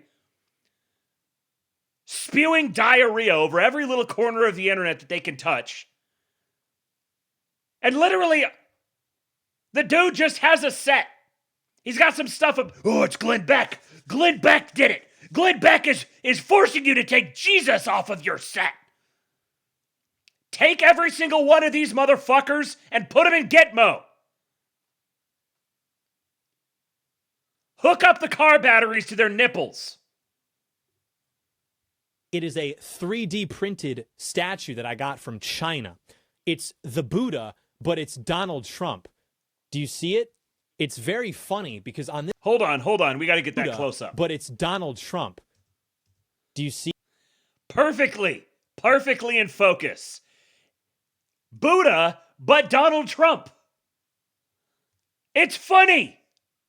7%er in the chat. Recent follower of the channel, he says, I've got a vintage John Doyle for President button from 2018 to 2019. Fight me for it. Boys, 7%er is new. He followed the channel 49 minutes ago. We need to hunt him down.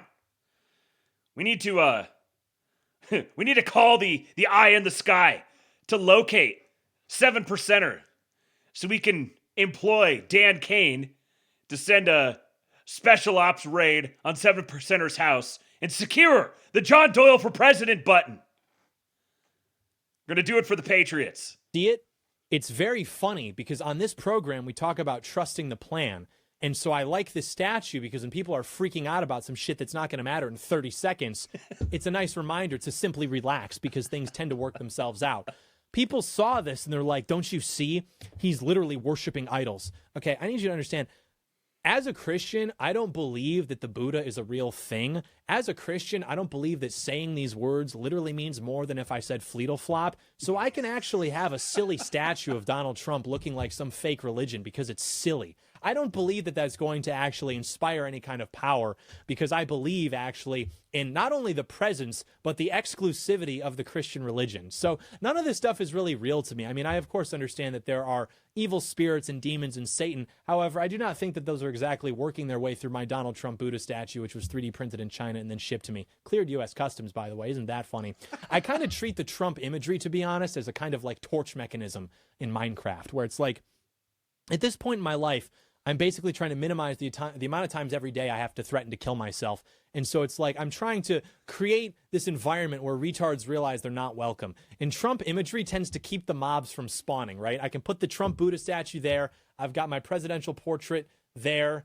Then I've got, you know, Charlie Kirk, Arch-Patriot, Hulk Hogan, Arch-Patriot. All of this like pro-Trump, Americana kind of imagery that tends to keep the retards away in a very promising way. And so I like it. It protects me in a very material sense. That, my good friends, that is some wise counsel. We keep the retards away through our sheer, unabashed, loud, vocal support of our president. We prominently display our MAGA credentials to ensure that the retards are purged. They're kept away. All right, that's all I got. It's time for me to go to bed. I'm a sleepy patriot. Time to have some patriot dreams. Thank you to all of you guys for tuning in for another AstroLab live show. Covered a lot of ground today. Hopefully it was edifying, thought-provoking, entertaining. Yes, trust the plan, Mr. Stu. We must trust the plan. Our president has a plan. Our God in heaven has a plan. You must become the plan. So, no lab tomorrow. I'll be back on Thursday morning. The Lab is a morning show now. It is a morning show. It was once a morning show, then it was an afternoon show, then it was a night show, then it was a late night show. Now it's an early morning show and extends to about noon or so. So please do make sure you subscribe wherever it's appropriate to subscribe. Leave a 5-star rating and review if you're listening to the podcast version of this later on. Please do contribute to the coffers to keep me doing this, keep my family fed, and keep a roof over our heads. You can go to tips.kingpill.com any time of the day, whenever you're hearing this. Just drop on over there real quick. Every little bit counts. Appreciate all of you guys. Yeah, go join the King Pill Discord as well. kingpill.com. You're missing out if you're not there. Some of the greatest patriots you'll ever meet are there. I'm going to go catch up on the conversation that's been happening there while I've been labing, because some people go have conversations in the King Pill Discord during the AstroLab instead of having those conversations in the live chat. Tisk, tisk, tisk. Nah, it's okay. I love you guys. Make sure you follow the Telegram as well. King Pilled. Follow me on X at King Pilled. I will be back on Thursday morning for another great AstroLab. For now, I leave you with Hulk. When they took a shot at my hero, and they tried to kill the next president of the United States,